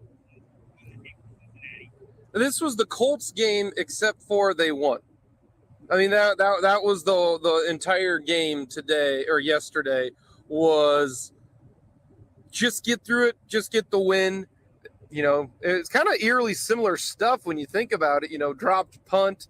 They had a chance to really take an advantage of it, but the Rams never did because their quarterback is even worse than Matt Ryan. So I look at it kind of like the Colts game. I thought the defensive pass rush was nice to see. Carlos Dunlap is playing well. Mike Dana coming back now, back-to-back weeks. Karlaftis, and then Chris Jones is just an absolute monster. If you just look on paper and you go, oh, he had one tackle, 1 sack, 1 tackle for loss, not that dominant. No, that guy was unblockable. That was an impressive performance to me from the the big fella inside. And so secondary, you can't judge it a whole lot just simply for the fact that Perkins was throwing the football. I mean, he ran it more times than he threw it, and he was like a kid playing quarterback for the first time. Oh, nothing's there. I better just take off and run. You can't judge anything off of that. Next week will be the toughest game the rest of the year for the Kansas City Chiefs. I'm with you. This matchup coming against Cincinnati will be a tough one. I will say this on the defensive side, to kind of a little bit of a bow on the defense. We talk about the pass rush all the time and how well they play. We play on individual aspects of the secondary and even the mid-level play. L'Jarius Sneed's a guy we mentioned, and we talk about how good he is. But do we actually give him credit for how much of a multifaceted player that he is? Because he affects the game in so many different ways. Are we ever actually putting him in the right hierarchy of how important of a defender he is to the Chiefs? Because he gets the great interception on high pointing a ball from Bryce Perkins that, yeah, he probably shouldn't have thrown the ball, but it was still not the easiest interception for Sneed to make. He does great jobs in the slot blitz. He's making tackles behind the line of scrimmage. He's making open field tackles on guys one-on-one. Are we properly evaluating how great L'Jarius Sneed is, or is there some way we're still undervaluing him as a member of this defense? I think he's undervalued at the versatility that he's able to do. As a corner, I think he is above average, but I don't think he's, an exceptional corner. But what he's able to do a lot of different ways. He's able to play the slot. He's able to play the boundary. He's able to play the field. He's able to blitz. He's a bigger guy. He can play the run. That is what I think is undervalued for L'Jarius Sneed, is he can do so many things. And it's not, he's to call him, a jack of all trades, a master at none is a little bit, I think, improper for L'Jarius Sneed, because he does a lot of things very well, really, really well, including sack the quarterback, rush the passer as a blitzer. And that is something that you don't normally see from a corner. So overall, I will say, yes, his body of work and what he's able to do for the Chiefs is undervalued, and it's undervalued from a national media aspect of it, because it doesn't get talked a lot about how he can stop the run, he can blitz the quarterback, that type of thing. So yes, I think he is undervalued just at how many different things he brings to the table as a defensive back for the Kansas, which is why I say you need to offer him an extension now. Don't let him play another year where he has a chance to, price himself out. You're going to eventually have to pay one of these guys, I would think, especially a guy who can do it as uniquely as L'Jarius Sneed can. And then your secondary is set, for the next 3 years after this year, especially with how Cook played. And go back to, again, you had, Perkins throwing the football. It's not, you and I might have been able to play safety against that offense. But with Cook, with Reid, with Watson, with Williams, and then you add in Sneed, your whole entire secondary is back for the next 3 years. If there's one guy that I would pay maybe above average price for in the secondary on the Chiefs, it would be L'Jarius Sneed. Plus, he gives you that veteran presence, and you don't really have to worry about that slot corner anymore. So I would do that if I were the Chiefs. But yes, I think what he brings to the table as a whole is undervalued. If you look at him just as a corner, as a coverage guy, I think he's just slightly above average. I think that's a great way to put it there, Jake. And I also am very much in the camp of pay Sneed, because he brings you so much to this defense. It needs to be done. Let's go around the NFL as a whole. I'm going to tee you up here to let you get your takes off, because I know you have to be dying to get a chance to make fun of them.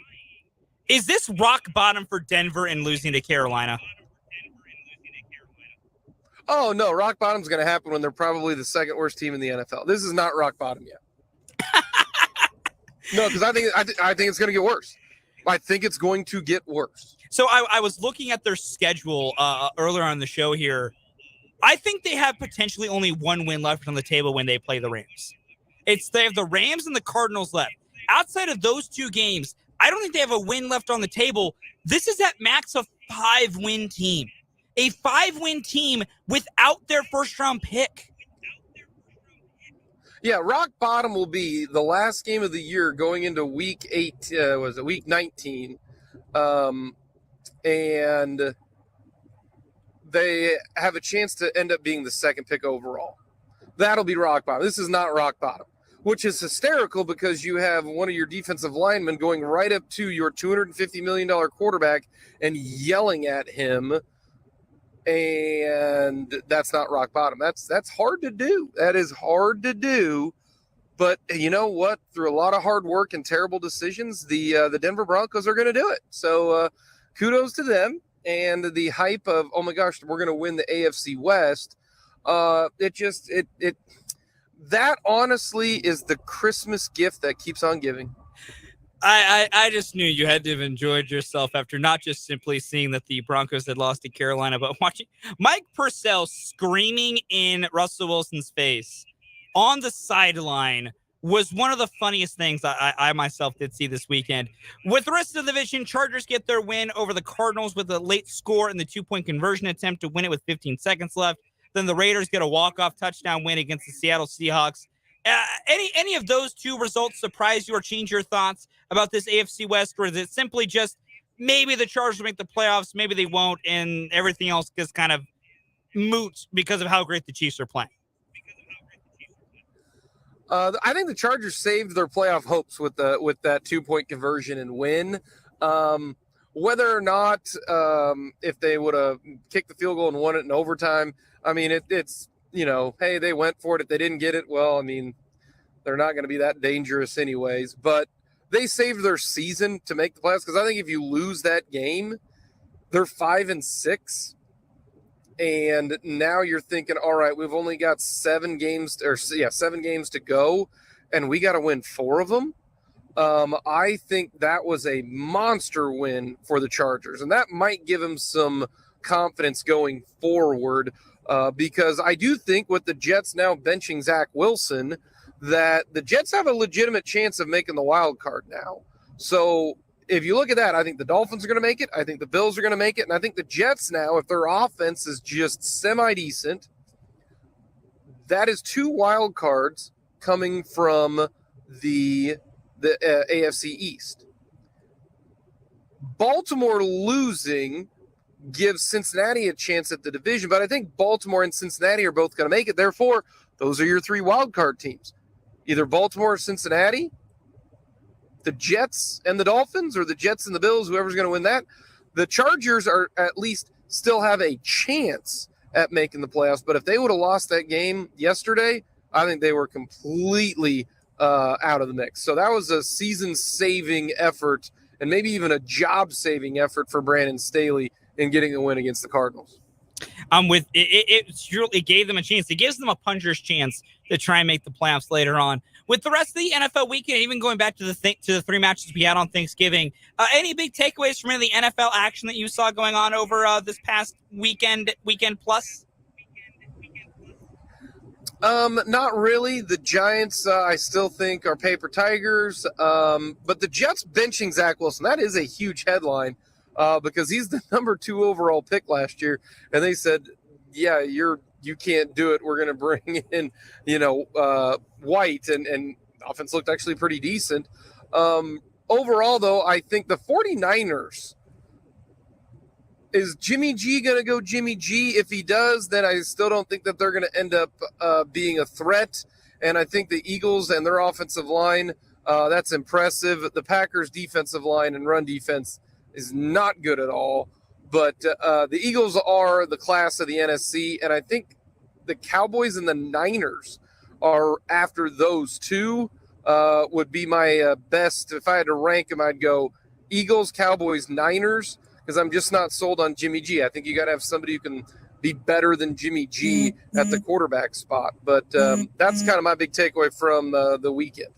I'm right there with you. It was I mentioned this earlier. It's kind of another week in the NFL with some of these games, and the Niners have now gone, I think it's 5 straight games without allowing a point in the second half, which is impressive. But I'm right there with you. They have Jimmy Garoppolo leading their team, so I don't know how much I can give them weight with how well they can play. With a little bit of time we got left here, let's look to. I want to get your thoughts on the Sunflower Showdown that happened on Saturday. K-State wins to 27. The Wildcats are headed to Arlington. You and I, we're going to look at this game more as the week goes on. We'll give predictions and all that later on this week. But just in general, how big is it that this K-State team, with some of the different things they experienced in season, for the fact that they did it, they made it here, they're playing for a Big 12 title. How big is that for Chris Kleiman's team? Oh, it's huge. I mean, it's absolutely huge. They went 9-3 in the regular season, and now they have a chance to win a Big 12 championship. That's tremendous. And they did it with a quarterback who was a transfer, and then he got hurt, and then they found a way to have their backup improve enough to be honestly one of the better quarterbacks in this league over the last 5 games. And now you have I think the last time I looked, K-State was a 1.5 point underdog. That's it, 1.5 points in the Big 12 championship game. They're guaranteed the Sugar Bowl, which that in and of itself is a great reward for this Kansas State football team.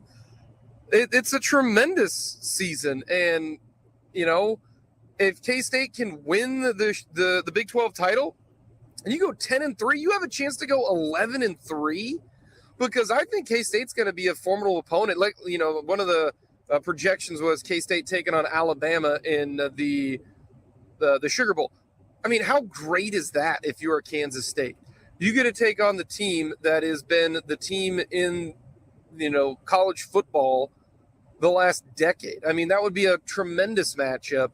It's a credit to the coaching staff, and they've done it with some guys getting dinged up and hurt, especially in the secondary. No, it's a tremendous accomplishment for having a first-year starting quarterback in Adrian Martinez, and then Will Howard stepping up and finishing the job. That's 9-3 is not just – it's a fantastic season for K-State. On the Kansas side of the matchup for that Sunflower Showdown, they now finished the year, they're 6-6. They finished the year going 1-6 after that 5-0 start. But there's so many different things within there. I don't think you can really lay down so much on the 1-6 start. I don't think anyone can really be disappointed because they are still going to a bowl game. But I think one of the things we saw with KU is they consistently were down at different points in games and always battled back. How important is it going to be that the Kansas Jayhawks now get an extra, like, several weeks of preparation, bowl practices to keep building up this program? How important is that to them? If you ask the general fan, they probably don't think it's that big a deal. If you ask a coaching staff, it is so big. One, that you can say we're going to a bowl game. We're showing improvement. Hey, guys, our system, what we're doing is working. And then the biggest issue for KU in the game against K-State was, one, special teams were awful. And then number 2 is their depth. They don't have great depth when it comes to, especially up front and on the defensive side. It gives you more reps. It gives you more of a chance to scout your players. It gives you more of a chance for players to learn. I mean, you get 3 extra weeks. I mean, we're looking at KU playing on December 28th or December 29th. Well, I mean, that's another month. They don't practice every day, but I bet you're going to get an extra 15 practices in. That's an extra spring ball for a team that's basically in year number 1. So, no, I think that's really big for KU. It's so important. It's going to be great going forward. Well, Jake, have a safe rest of your travels down to Tahlequah. And remember, if you guys want to hear any of Jake's calls, they'll be coming up there with tip-off for women's basketball coming up at 5:30 on our sister station, Country 106.9. But, Jake, have a fun rest of a trip down to Tahlequah. Yeah, I brought change for the toll, Fulton, so it's all good. I'm glad you remembered that, Jake. Man, you cannot forget the change for the toll. Thanks again to Jake for joining us. That'll do it for this hour of Mic'd Up. Coming up in the 2 o'clock hour, Sunflower Showdown. We'll take a look at that coming up next here on Mic'd Up.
Welcome into the final hour of Mic'd Up here on 580 WIBW. Fulton Caster with you. Big thanks to Jake hopping on for a little bit. Wish him the safest of travels down to Tahlequah. He is not wrong. That drive sucks. I have no nicer thing to say. That drive sucks. Because here's the thing. Here's some inside baseball for you on our travels here. A lot of the stuff we do, we drive to games. We make no illusions. We don't have the budget to fly to random things. Plus, the place is close enough that we just drive. Tahlequah, that trip from here is about 4.5 hours. But it is one particular bad part of it. And the bad part, and by part I don't mean one part of the trip. It's the trip as a whole and a bad part of the trip as a whole. It's all not interstate. You have to drive basically state and county highway roads is the easiest way to get down there. You're driving like kind of the spine of the edge of the state. So that sucks. It's not fun. It's awful. It's not scenic. Facilities are not great, though Jake does say the basketball facilities at Northeastern State are pretty good. So, I mean, maybe he'll enjoy himself. And there is a little spot on the part where you get off at a certain part near Tahlequah where you got to, I mean, for any of the folks that are of the older age, help me out here if it's just been like this at other places. It has a spot where it acts like a toll thing, but it's just a big bowl receptacle where you just yeet coins into it. I don't know if that was that way everywhere else. I know that was a thing that some places had, but that's what it is. That's why Jake was like, remember the change. It's important to remember the change. But yeah, like it's no person manning it, not even an arm for a drawbridge. It's just a little box receptacle that you just, backhand shovel some coins into. It's an awful drive. It's terrible. It's not fun. I'm sorry, Jake now has to have done it twice in the month of November. And we had to do it, Jake, myself, and Fletcher, for Washburn football against Northeastern earlier this year. We did not have fun. It was long. It was tiring. It was not enjoyable. But we found a way to get it done. But man, that was oh boy, that was definitely a trip. It was definitely something to wrap up. So that's what Jake is. Again, if you want to listen to Jake's call on Washburn Hoops this evening, that will start happening at 5 o'clock on our country sister station, Country 106.9. I promise I can speak. That's when that was the women's game. Pregame will begin. The women's game tips off at 5:30. The men will tip off at the conclusion of that. I believe we're roughly aiming for a 7 to 7:30 start time, but because it's after an earlier game, it kind of does depend on when the first game finishes. But 7 to 7:30 will be the plan for the men's broadcast to start again. You can catch all of that on our sister station, Country 106.9, with Jake Laban on the call. Jake will finally be back with me tomorrow. Starting tomorrow, we're back to the whole shebang, the whole usual way we do this thing. Jake and I together will be back starting tomorrow. A couple of things here. I want to also just get to a couple texts here on the Bigger Tires text line from earlier in the show. From the 785, what do you expect from Denver, a team who sold the house for a quarterback in the twilight of their career? I agree. Like, I don't expect much else from Denver. The guy was kind of washed. And then choosing to give him an extension for so much money when you didn't need to. I'm not surprised that this is happening now. Then another text from the 785 when we were discussing Bryce Perkins with Jake and I. Bryce Perkins could throw a football to the Chiefs defense. But I liked that. It was good. I enjoyed it. It was very entertaining. And then lastly, I just saw this, and so this is a question, so I want to answer it. Our guy Vance here in the YouTube comment sections of our YouTube live says, my hat is awesome, is the words I will use. What does the WS stand for? So, because I don't wear hats as much as I used to since I cut my hair, it's a little bit easier for me to do my hair. I usually wear hats to, cover that up. Now I can wear them more as just a fashion piece. This is a hat, for any of you that don't know, for the Wichita Wind Surge, the minor league baseball team, the AA affiliate of the Minnesota Twins. It is one of my favorite hats. It fits quite well upon my head. And yes, that does look cool, the W and the S. The team name is silly. I don't like them being called the Wind Surge. It's a silly name. There were better options. And it bothers me that's what they went with. But either way, I still support them. Funny enough, for those that don't know, because I'm going to go on this tangent for a small minute, so bear with me here. The Wind Surge are the AA affiliate of the Twins. So funny enough, I'm wearing the hat of a minor league team for a Royals in-division rival, which sometimes makes me feel a little odd because, like, I'll root for those players and then I see them, like Jose Miranda. I got to watch Jose Miranda live numerous times in Wichita at Riverfront Stadium. A beautiful stadium, by the way. If you're in this area and you like baseball for a good price, and minor league baseball in particular, because it can be really fun, go to Riverfront Stadium in Wichita.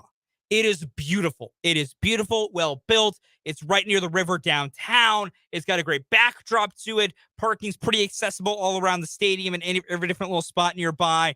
No matter, you can park maybe 10 minutes away from the stadium, but then it's also really easy to walk to. It's great. The other great part about Riverfront Stadium, a bad seat quite literally doesn't exist. Of the 2,000, 2,500 seats in that stadium, none of them are bad. They're all good. They're all good, and they're all very affordable. So, if you like minor league baseball, want some cheap baseball, please. Go, I get my glowing endorsement, not just because I'm from Wichita. I get my glowing endorsement. It's great. It's fantastic. It's cool. But back to my overall point. It does feel weird because, I watched Jose Miranda play for Wichita, and then he comes up to Minnesota and starts hitting well against the Royals, and I'm like, this is a weird feeling. It's a very strange feeling. So I'm like, I rooted for you. I rooted for you hard and enjoyed your success. And then now I have to sit here and watch you hit home runs against my favorite baseball team. It's a weird feeling, but I'll forever support the Wind Surge because I love minor league baseball. I love baseball as a whole. And I mean, it's technically not even technically, it is my hometown team. So I'm going to support the Wind Surge for it. But yes, for anyone ever who could have had the same wondering, and to answer your question, Vance, this is a Wichita Wind Surge minor league baseball hat that I am wearing. It is the one and only minor league team that I have a hat for. I also have another hat for the Wind Surge. Hell, I might throw it on the dome tomorrow. I have it for when Wichita does their Turbo Tubs night, because minor league baseball has the weird promotions and can change jerseys and what have you. There's a Latin American heritage little league system night where the Wichita Wind Surge become the Cow Tippers, and their colors are bright green and bright pink. It's awesome. It's super cool. The hat you can wear for it, I don't own it, but one of my friends does. It is lime green around this part and then a bright pink bill with an upside down cow on the front. It's awesome. I'm still actively probably going to buy it at some point, but it's cool. But larger point, they also have a alternate uniform, alternate team thing where there were the Turbo Tubs, which we talked about when it was first announced way back earlier this year during baseball season. But I have a hat for that as well. It is like a turquoise, tealish blue hat all the way around. Same thing with the bill and whatnot. But it has the tub in this logo front. It has the Turbo Tub with the little Goblin Man steering it. One of my favorite hats I own. I might have to wear that tomorrow now. So be on the lookout. Brendan, obviously, and Dan are more consistent and bigger hat guys than me. Brendan and I've seen Dan's. Dan has some really good ones in the collection. But Brendan and I sometimes have more of the minor league baseball wackier ones. But Dan's also got some great ones. I will concede to them that their hat game much better than my own hat game. Because mine aren't like as wacky or niche as some of theirs. As I say, because Brendan has a Savannah Bananas minor league hat. But that's what that is. That was what that tangent was. I just wanted to let everybody know there. But along with all those people, you can, of course, hop in on the Big R's Tires text line, 785-272-9429. Or we are live on YouTube. Some of you are watching that way, and I thank you. YouTube.com sports on 580 is what you search. You find our site. Please give us a subscribe to the channel if you would. It makes us happier. It also makes YouTube put out our stuff to more people. And if more people see our stuff, then more people subscribe and we get more things. And you guys see the cycle that this starts to create. So please subscribe if you have not already. And then if you have anything to say, you can also, like Vance did, jump in the comments here on the YouTube live stream. Coming up here in the 2 o'clock hour, we're going to kick it off. We're going to look at some Sunflower Showdown, look a little bit notes from that. Then we'll also play a little overreaction, proper reaction, and get some final thoughts on the Chiefs and the Rams as well. But the Sunflower Showdown was on Saturday. I was in attendance. It was great. I was up there at the Bill, enjoyed some time, got to see some friends of mine that I don't often get to see. They work for other stations and other outlets, but they also cover Kansas State, so I got to see them. That was nice. I enjoyed it. And I got to watch a pretty good football game. It took an eternity to be played, which, as someone who has stuff to write and work for on the game, after the game, in addition to like an hour-long drive back from Manhattan, I wish it did not take an eternity to play. That first quarter had 30 combined points. It was 23-7 Kansas State at the end of the first quarter, but KU battled back. We're down only 30-21 at the half before Kansas State really kind of salted things away there in the second half and ended up getting the 47-27 win. I hit on most of these things with Jake, so there's only, so much more really of some thoughts to give here on the game. But for Kansas State, I am so unbelievably happy that they are going to get this opportunity to, just avenge their loss to TCU. A game that they had. They were 28-10. And that they blew and that they lost. But also they get a chance to play for a Big 12 championship. And as the KU guy, I know I'm probably not supposed to be in a level of happy for them. And it seems a little weird to have a KU guy. I mean, I'm wearing the KU home field merchandise today. But one, K-State winning is good for business, so I will now always support them winning because good teams are more fun to cover than bad teams. Makes my job easier. But also, I watch how hard these guys play. I watch how well Chris Kleiman coaches this team and how hard he coaches this team and how much he cares for all of these players and these seniors and all of these guys and the way they perform and what they've earned. And they've truly earned this. And I am, if anything in this world, somebody who respects those that really work hard and are getting rewarded for that hard work. And that's what K-State's getting. They're being rewarded for working their tails off this season, for getting to where they need to be, for winning some games that they really needed to win to kind of keep themselves in contention and battle through different aspects. So I am just so happy in that form that K-State gets an opportunity to really play under the lights coming up here on Saturday. Because also, in addition to just this game being for a Big 12 title, College Game Day is coming to town for the Big 12 championship game. The College Game Day crew will be in Arlington at AT&T Stadium So K-State gets to be part of that game day atmosphere. They get to be covered heavily by the game day crowd. The Big 12 championship will be the focal point of so much of the morning coverage and that early coverage and even the coverage leading up for this last part of the week into championship Saturday. They get all the important coverage. They get to be part of the glitz, a part of the glamour. And yeah, part of that, and a heavy part of that, is TCU's trying to finish an undefeated regular season. And an undefeated, I guess, season to the postseason. They kind of already had a regular season undefeated. They're 12-0. That's what matters. TCU's trying to get to the playoff in a year that no one saw this coming. That is going to drive so much of this. But now K-State, though, gets a chance to have their story told about their drive, their resilience, their way to battle it in. And it's great to see. And for Kansas on the other side of it, because, and I know some of the, the game itself, to give the game itself a little bit of talk here, there wasn't anything too crazy to pull out of it. K-State ran the football well, and that's why they pulled away late. Jalen Daniels, I will say, looked more like the Jalen Daniels of old. He was running the football. He was running the option. He was being able to take some hits in the run game and doing some different things. K-State did a great job bottling up Devin Neal. He only ran for 59 yards. He did get some touchdowns on the day, but, only ran for 59 yards. So it does work for them as well. So that's what's so great to see. But overall, the game went as best as we expected. KU tried to keep it close, and they did, but K-State was just the better team. And because K-State did not commit too many errors, they did have a fumble by Will Howard on a sack fumble, but KU could not take advantage of it. And then KU with numerous special teams mistakes.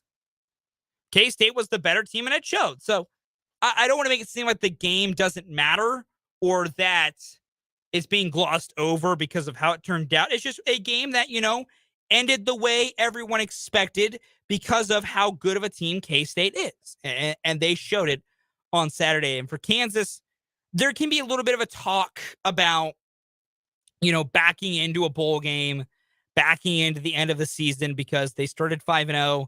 They finished the season going 1-6. That last win being against Oklahoma State. Again, their backup quarterback in Garrett Rangel. But if you are Kansas and you are Lance Leipold, this season is an undoubted success, even with the way some of the pieces to it ended, with the blowout loss to Texas, the really only true blowout loss that KU suffered this season. You fought K-State hard. You got some chances there against Kansas State, but just couldn't get the job done.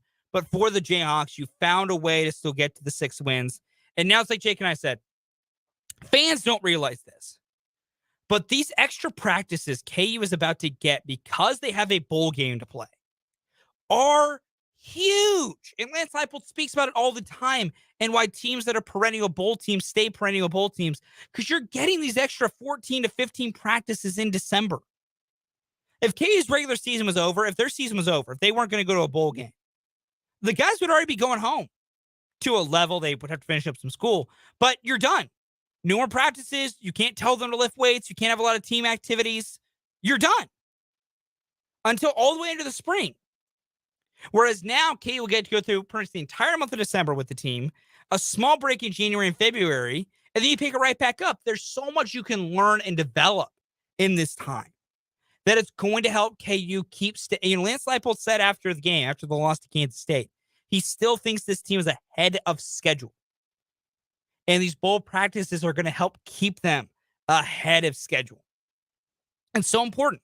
So even if KU loses their bowl game, even if they go 6-7, which you go, man, after a 5-0 start, that kind of hurts. It's still a successful year because no one thought they'd be here. And it's great. I think even after a game in which K-State was the victor on the field, I think both teams are in a position to really celebrate what they've done this year. KU is going to get a chance at a bowl game. We'll figure out their bowl assignment after championship Saturday, coming into next week when the playoff field is set for sure. And we'll know where everyone's going. We'll know KU's bowl assignment and where they are going and who they will play. We'll also know K-State's opponent in the Sugar Bowl because K-State is locked into a Sugar Bowl appearance. I don't know if any of you know this. K-State's locked in because if they win, well, they're the Big 12 champion. Big 12 champion goes to the Sugar Bowl.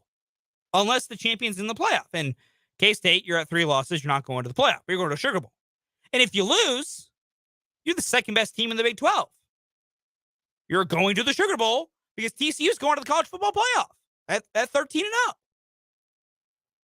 So we'll figure out who K-State plays in the college football playoff. K-State plays in the Sugar Bowl, which was college football playoff going forward. But it's amazing. It's great to see. And for both these teams, it's truly a tremendous opportunity for them to try and be a great team going forward and a chance to really show how great they can be to a national audience on Saturday for the Big 12 championship game. A lot of people are going to be watching it. With it being game day, it gets a little more of a buzz and a focus. And then on the Sugar Bowl as well, they'll get an opportunity to really show what they are made of. We'll get some deeper predictions and picks for this K-State TCU matchup on Saturday coming up later this week. But overall, my big take from the Sunflower Showdown is the end result doesn't matter as much. K-State does get the win, and it does help them get their spot in the Big 12 title game. But I think it's a perfect encapsulation of a season for both of these two teams. That KU was close, but it still showed they're just a little bit away from really being there with some teams. And K-State put a good bow on their year of being the fact that they get a chance to play for this championship and really should fight in determination to beat a team they should beat and get to be where they are and to play for what they want to play for as the program that they are with their chance now to, after this game, go to a New Year's Six Bowl and maybe win a New Year's Six Bowl, which is huge under head coach Chris Kleiman. It's great to see, and overall, just a great weekend for our two Kansas schools. The Sunflower Showdown had juice. That crowd was excited. It was a cold and rainy night in Manhattan, so not the best conditions, but everyone was excited. That stadium was rocking. Everyone had the juice to it. It wasn't a blowout. There was engagement for so much of the game, and some people going through. It was fantastic to see, and I loved every minute of it, and I loved the chance to be a part of it and seeing what they are going to do going forward. But for both of these teams, it's great to see. I'm proud of them both, and hopefully they both get to have a good end to their season with K-State maybe being Big 12 champions, but also hopefully them both getting wins in bowl games coming up at the end of this month. We'll take a timeout. When we come back, a little overreaction, proper reaction here on Mic'd Up.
Welcome back into Mic'd Up here on 580 WIBW. Time for a little overreaction, proper reaction. Kyle Manthe rejoins me for this little moment in time.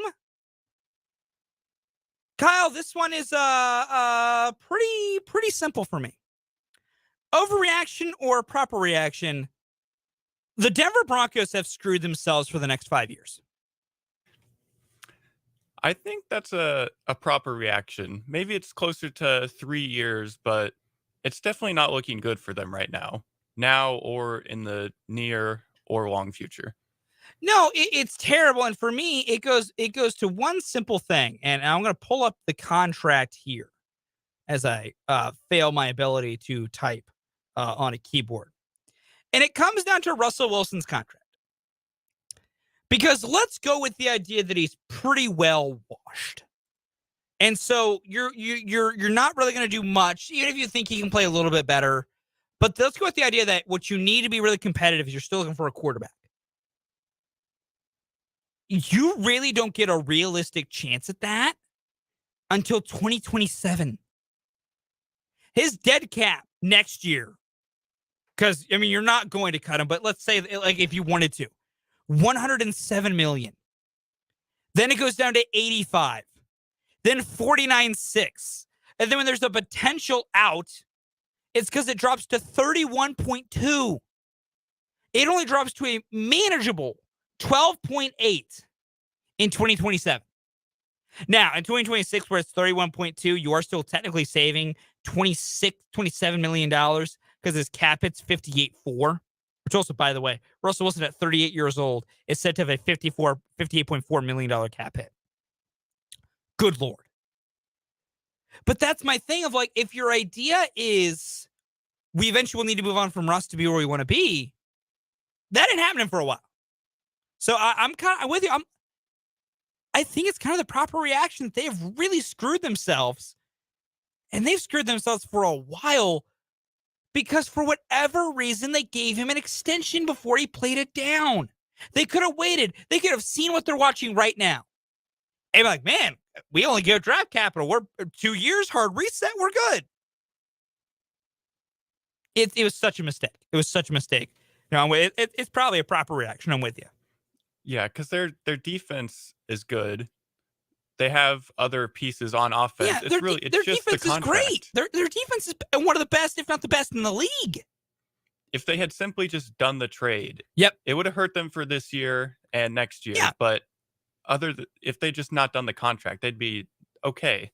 It's the contract. No, 100% with you. I'm with you.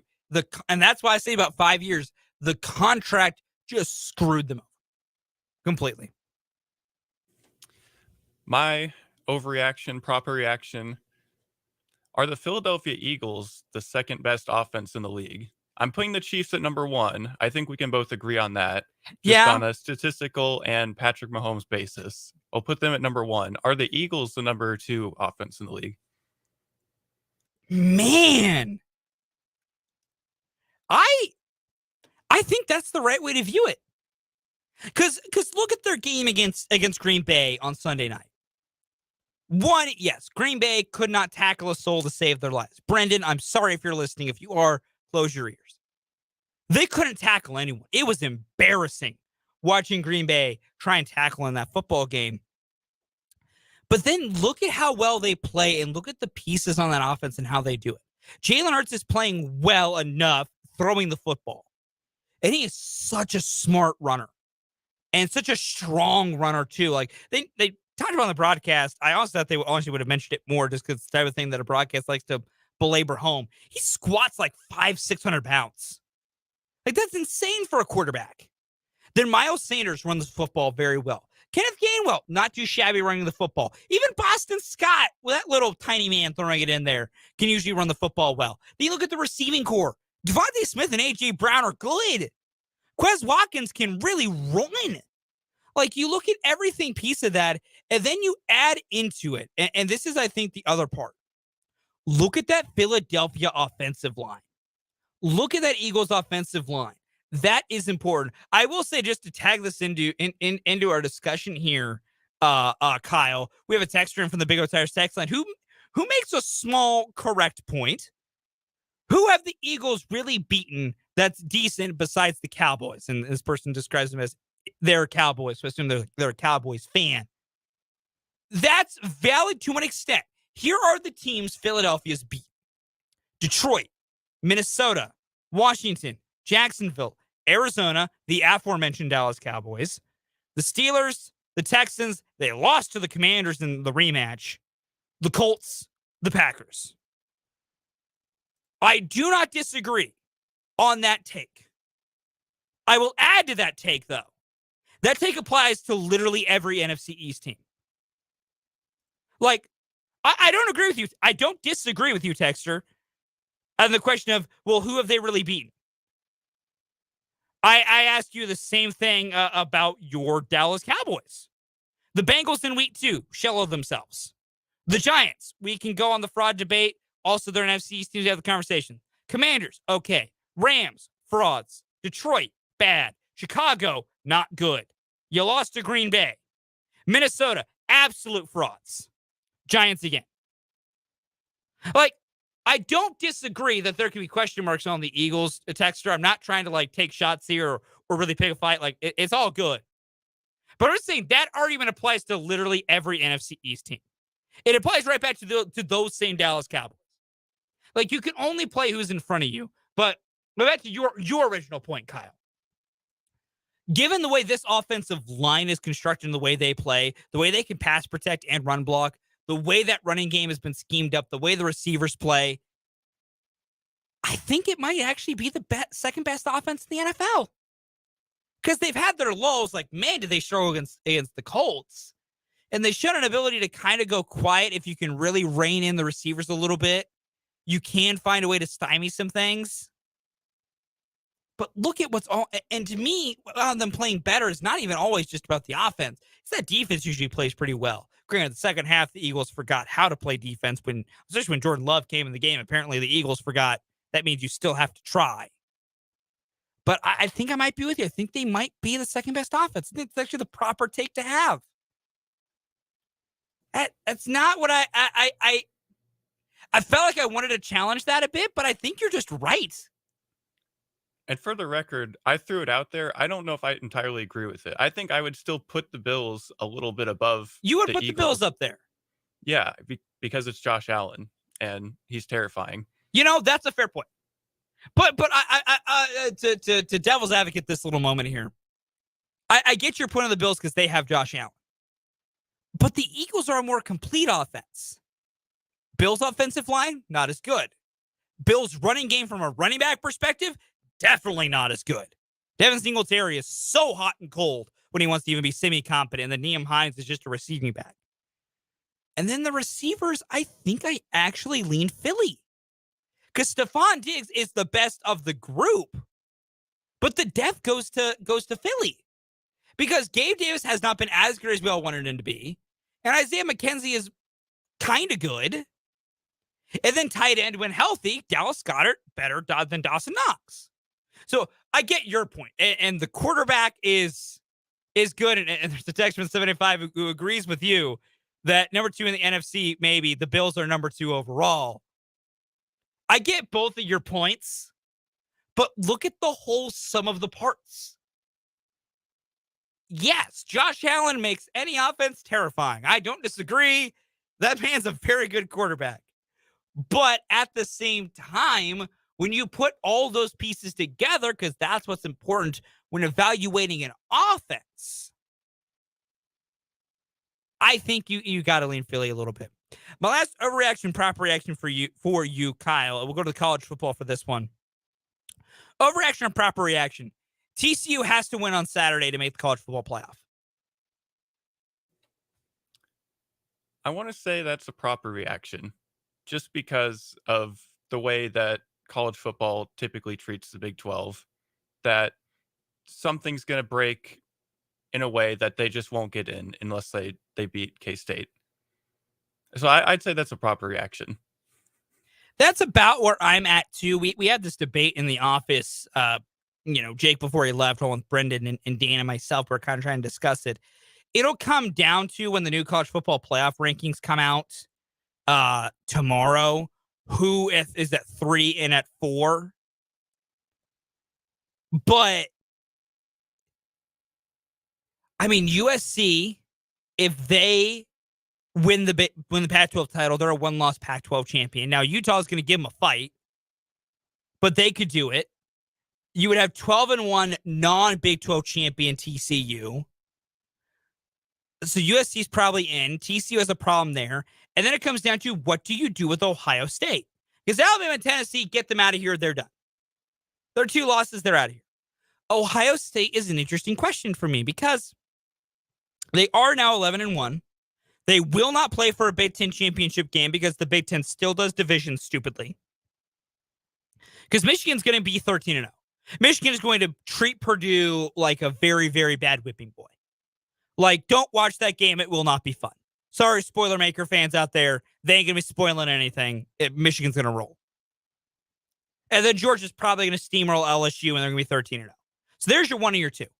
And for Ohio State, their 1 loss is at that point to an undefeated Michigan Big Ten champion, which is fair. But let's say TCU loses by like 3 points to Kansas State. Let's say they lose on a last-second field goal to Kansas State. TCU's 1 loss is in the championship game to, yes, a 3-loss Kansas State team, but still one that might be ranked in the top 10 during that loss. So to a top 10 team by 3 points at a neutral site. Whereas Ohio State's loss is by 22 points at home. So I'm with you. I think it's proper to say TCU probably needs a win to get in. But I think we might have a closer discussion than we think or what we should have. Because if their contention is with Ohio State, they got blown out at home. And yes, it was by Michigan, a team that is going to be the number 2 team in the country. I get that. But TCU getting to actually play for their championship and losing a close game to a top 10 team. And they have more quality wins. Like, Ohio State's one real chance for a quality win was going to be Michigan, and they blew it. Because, cool, Ohio State beat Penn State. And Penn State's probably going to be around a top 10 team when this thing's all said and done. Cool, you have one top 10 win. TCU, I don't think will have a top 10 win at that. I think, well, actually, Oklahoma State was in the top 10 when they beat them, so I believe that does technically still count as a top 10 win. If we're talking about rankings at times of beating opponents, TCU has like 5 top 25 wins. The Big 12 might not have your big names, but it's a more solid conference. That's where my debate kind of goes with it. But I'm with you on the idea that because of the way the playoff committee has usually treated things, I'm with you. It's probably more proper to think TCU's got to win, and then they'll be in. Because undeniably, if you're an undefeated conference champion for the Power 5, the committee doesn't leave you out. Like that has legitimately been proven from the inception of this college football playoff. If you win a Power 5 conference and you are undefeated, and you win that conference championship, you're in. Like, just no questions asked, put you in the field. So it is very much if TCU wins, they are in. That'll do it for this little edition of Overreaction, Proper Action. When we come back, we'll give some final thoughts on the Chiefs and the Rams matchup from Sunday.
Wrapping things up here on Mic'd Up. One, of course, thank you all for joining in on the show today. You will catch us tomorrow, same time, same place, same thing. But Jake will be back. We'll actually have a Mic'd Up with both Jake and Fulton. Not just me, both of us. In the most traditional aspect of us ever doing this show. We'll be back. We're going to break down more of the Chiefs' red zone offensive struggles against the Rams and look at some of the red zone issues that have been had on the entire season. Coming up on tomorrow's show as well. Plus, we'll have Crosstalk with Brendan. We are from Matt Derrick. Bunch of great stuff coming up on tomorrow's program. To wrap up the show today, though, the Chiefs beating the Rams is not something that should create either really a overtly heavily positive feeling within you because they beat a bad team, but should also not create an overly negative feeling within you because they didn't beat the bad team by enough. If the reason you're mad that they didn't win by more than 16 is because you had 16.5 as a spread line, I feel you on that. I didn't have it, but I understand how those bad beats feel. I do. Because I've been subjected to a few of them. But from a neutral perspective of just, did the Chiefs win the game? That's all that really matters. And that's what they did. They won the game. They beat a bad team. They got things done. Were there issues in the red zone? Sure. But nothing really probably to be too worried about. Did the defense at times make it look like it was super easy for Bryce Perkins to all of a sudden start going through the air? Yes. At the same time, at that moment, they're probably more of a let them take an eternity to score. We have this game locked up mentality. And when they needed to make plays to end the game, they got 2 interceptions. So on that front, there's not really a ton to be worried about. And that has been, as this day has gone on, my entire thing about this Chiefs game. And what I hope all of you take away from it is not to feel stressed or down or worried about the results that the Chiefs had. Because I was, a part of Twitter yesterday afternoon. I'm terminally online for better or very much for worse. And I just see people replying to different Chiefs reporters and people that, kind of work in this media sphere about the team, and they're like, oh, we only won by 16. Oh, we should have beaten them by 30 or this happened or that happened. It's just take that step back and realize you don't, there's nothing, in my opinion, and this is my opinion, at really a lot of levels of football, but particularly the NFL, there's not really much you need to prove or you need to beat someone mercilessly on the field. There's really nothing for the Chiefs to prove to anyone by beating the Rams by 30 points. There's nothing for the Chiefs to prove by dancing on the metaphorical grave of the Rams, when they're up by, 17 points and try to, go up by 24 or 31 or things like that. There's nothing really to gain. If anything, you're just putting stuff on tape for your other opponents to see. It's more things for them to get to see, to prepare for, to diagnose on the field, more of your offense or your defense that they get to see. And that's why, close wins over bad teams don't really bother me that much, as long as the win is achieved, because that's what matters. It's that old, it's in a way of the old adage of, what's the best part of winning ugly? And that's winning. It wasn't an ugly win for the Chiefs against the Rams. I wouldn't really define it as ugly. But it wasn't smooth, but that's okay because they still got it done. Your opinion of this team should not feel better if they beat the Rams by 30 versus winning by 16. Just like even if they, when they play the Bengals on Sunday, a much better team. Your opinion can be slightly different if they beat the Bengals by 7 versus 21, because at that point, you're facing a really good team. You learn more about how you play, in my opinion, versus a good team than versus a bad team. Because versus a bad team, so many other things are at play. It's like when the Chiefs played the Colts and they lost. And we're all, flabbergasted by it and surprised and discussing, what can happen. It wasn't, to me, really indicative, though, of what was going to happen the rest of the season, because my thought was, and it was kind of proven as well as the Chiefs played as they went through other games this year, they were trying to beat the Colts with as little bit of an offense and putting something on film as possible. And they took the game too lightly. And that's the danger zone you reach, is you don't want to take a game too lightly, but you also don't want to waste your best stuff on bad teams. It's that fine balance point you have to achieve, and that fine little middle ground you have to find to see what you can do to beat those teams. And the Chiefs did it. They did what they needed to do to get the win. Their defense played well. Spagnuolo didn't need to send too many exotic blitzes because the Chiefs were winning with just 4 down a lot of the times and making some good plays. So we didn't have to put too much on film there. Offensively, you're moving the ball at will with not really complicated scheming and complicated play design. So you don't have to use any of your best stuff against the Rams to get that win and to move the ball the way you did. You just didn't finish as well. And there can be some thoughts in that, but overall, that is a thing you can remedy and a thing you can fix and really try and diagnose and get better at. So this is a game that just there's not too much to pull from. Sometimes while these wins that have all these different nuances and points and analyses and different things to pull from, this is a game not really with that. Because of the way it was played, and because of the outcome and even the opponent. And the context with the opponent, you needed Bryce Perkins being at quarterback, no Matt Stafford, no Cooper Kupp, no Allen Robinson. The running game's been a problem for the Rams. Offensive line is complete garbage. Not a lot you can pull from it. But overall, what you can for sure pull is the Chiefs won. And that should be the number one thing you pull from every Chiefs game is, did the Chiefs win? Yes, be happy. No, be sad. To a level. Don't get too big with it, and some losses you don't really need to be that sad about. But in the binary, that's what it is in the binary. As long as they win football games, you should be happy. You can be a little annoyed with some of the ways you got there and with the process. You can be a little annoyed. But overall, this was a game of just, they beat a bad team, they got the job done, and that's all that matters going forward. We'll take one more time out. When we come back, we'll wrap up the show with the mic drop.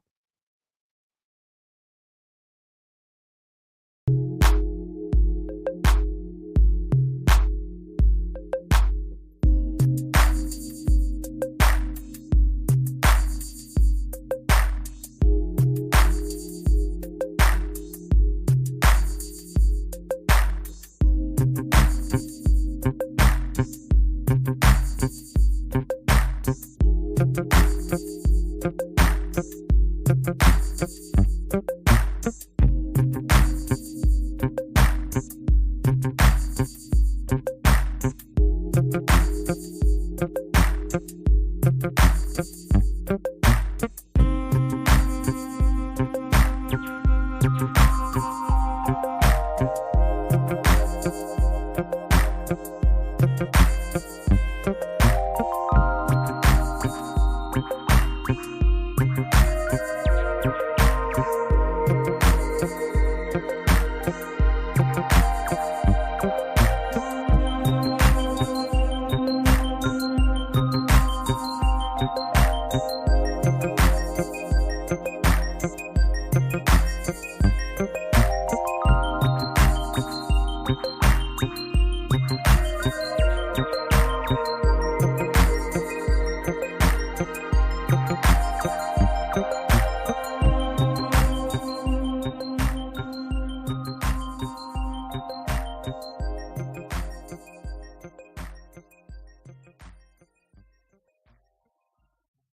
time for the mic drop here on Mic'd Up to wrap up today's show.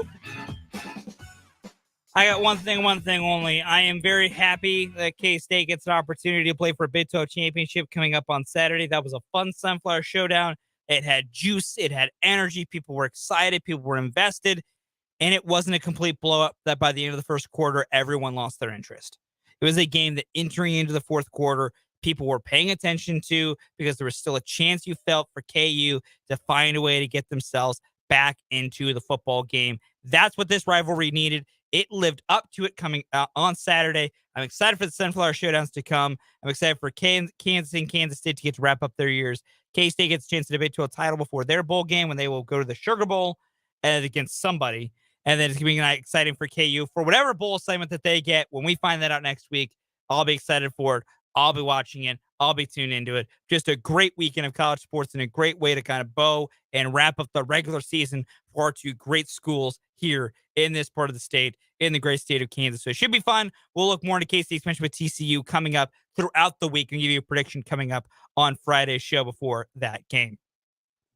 That'll do it for Mic'd Up today here on 580 WIBW. If you missed any part of the show, go to 580WIBW.com or hover over the podcast tab. You'll get an hour-by-hour breakdown of the show, or you can just rewatch this live stream on our YouTube at Sports on 580 on YouTube. You can rewatch the entire live stream. But coming up next, we have 580 Sports Show with Brent Dorzinski and Dan Lucero coming up next right here on 580 WIBW.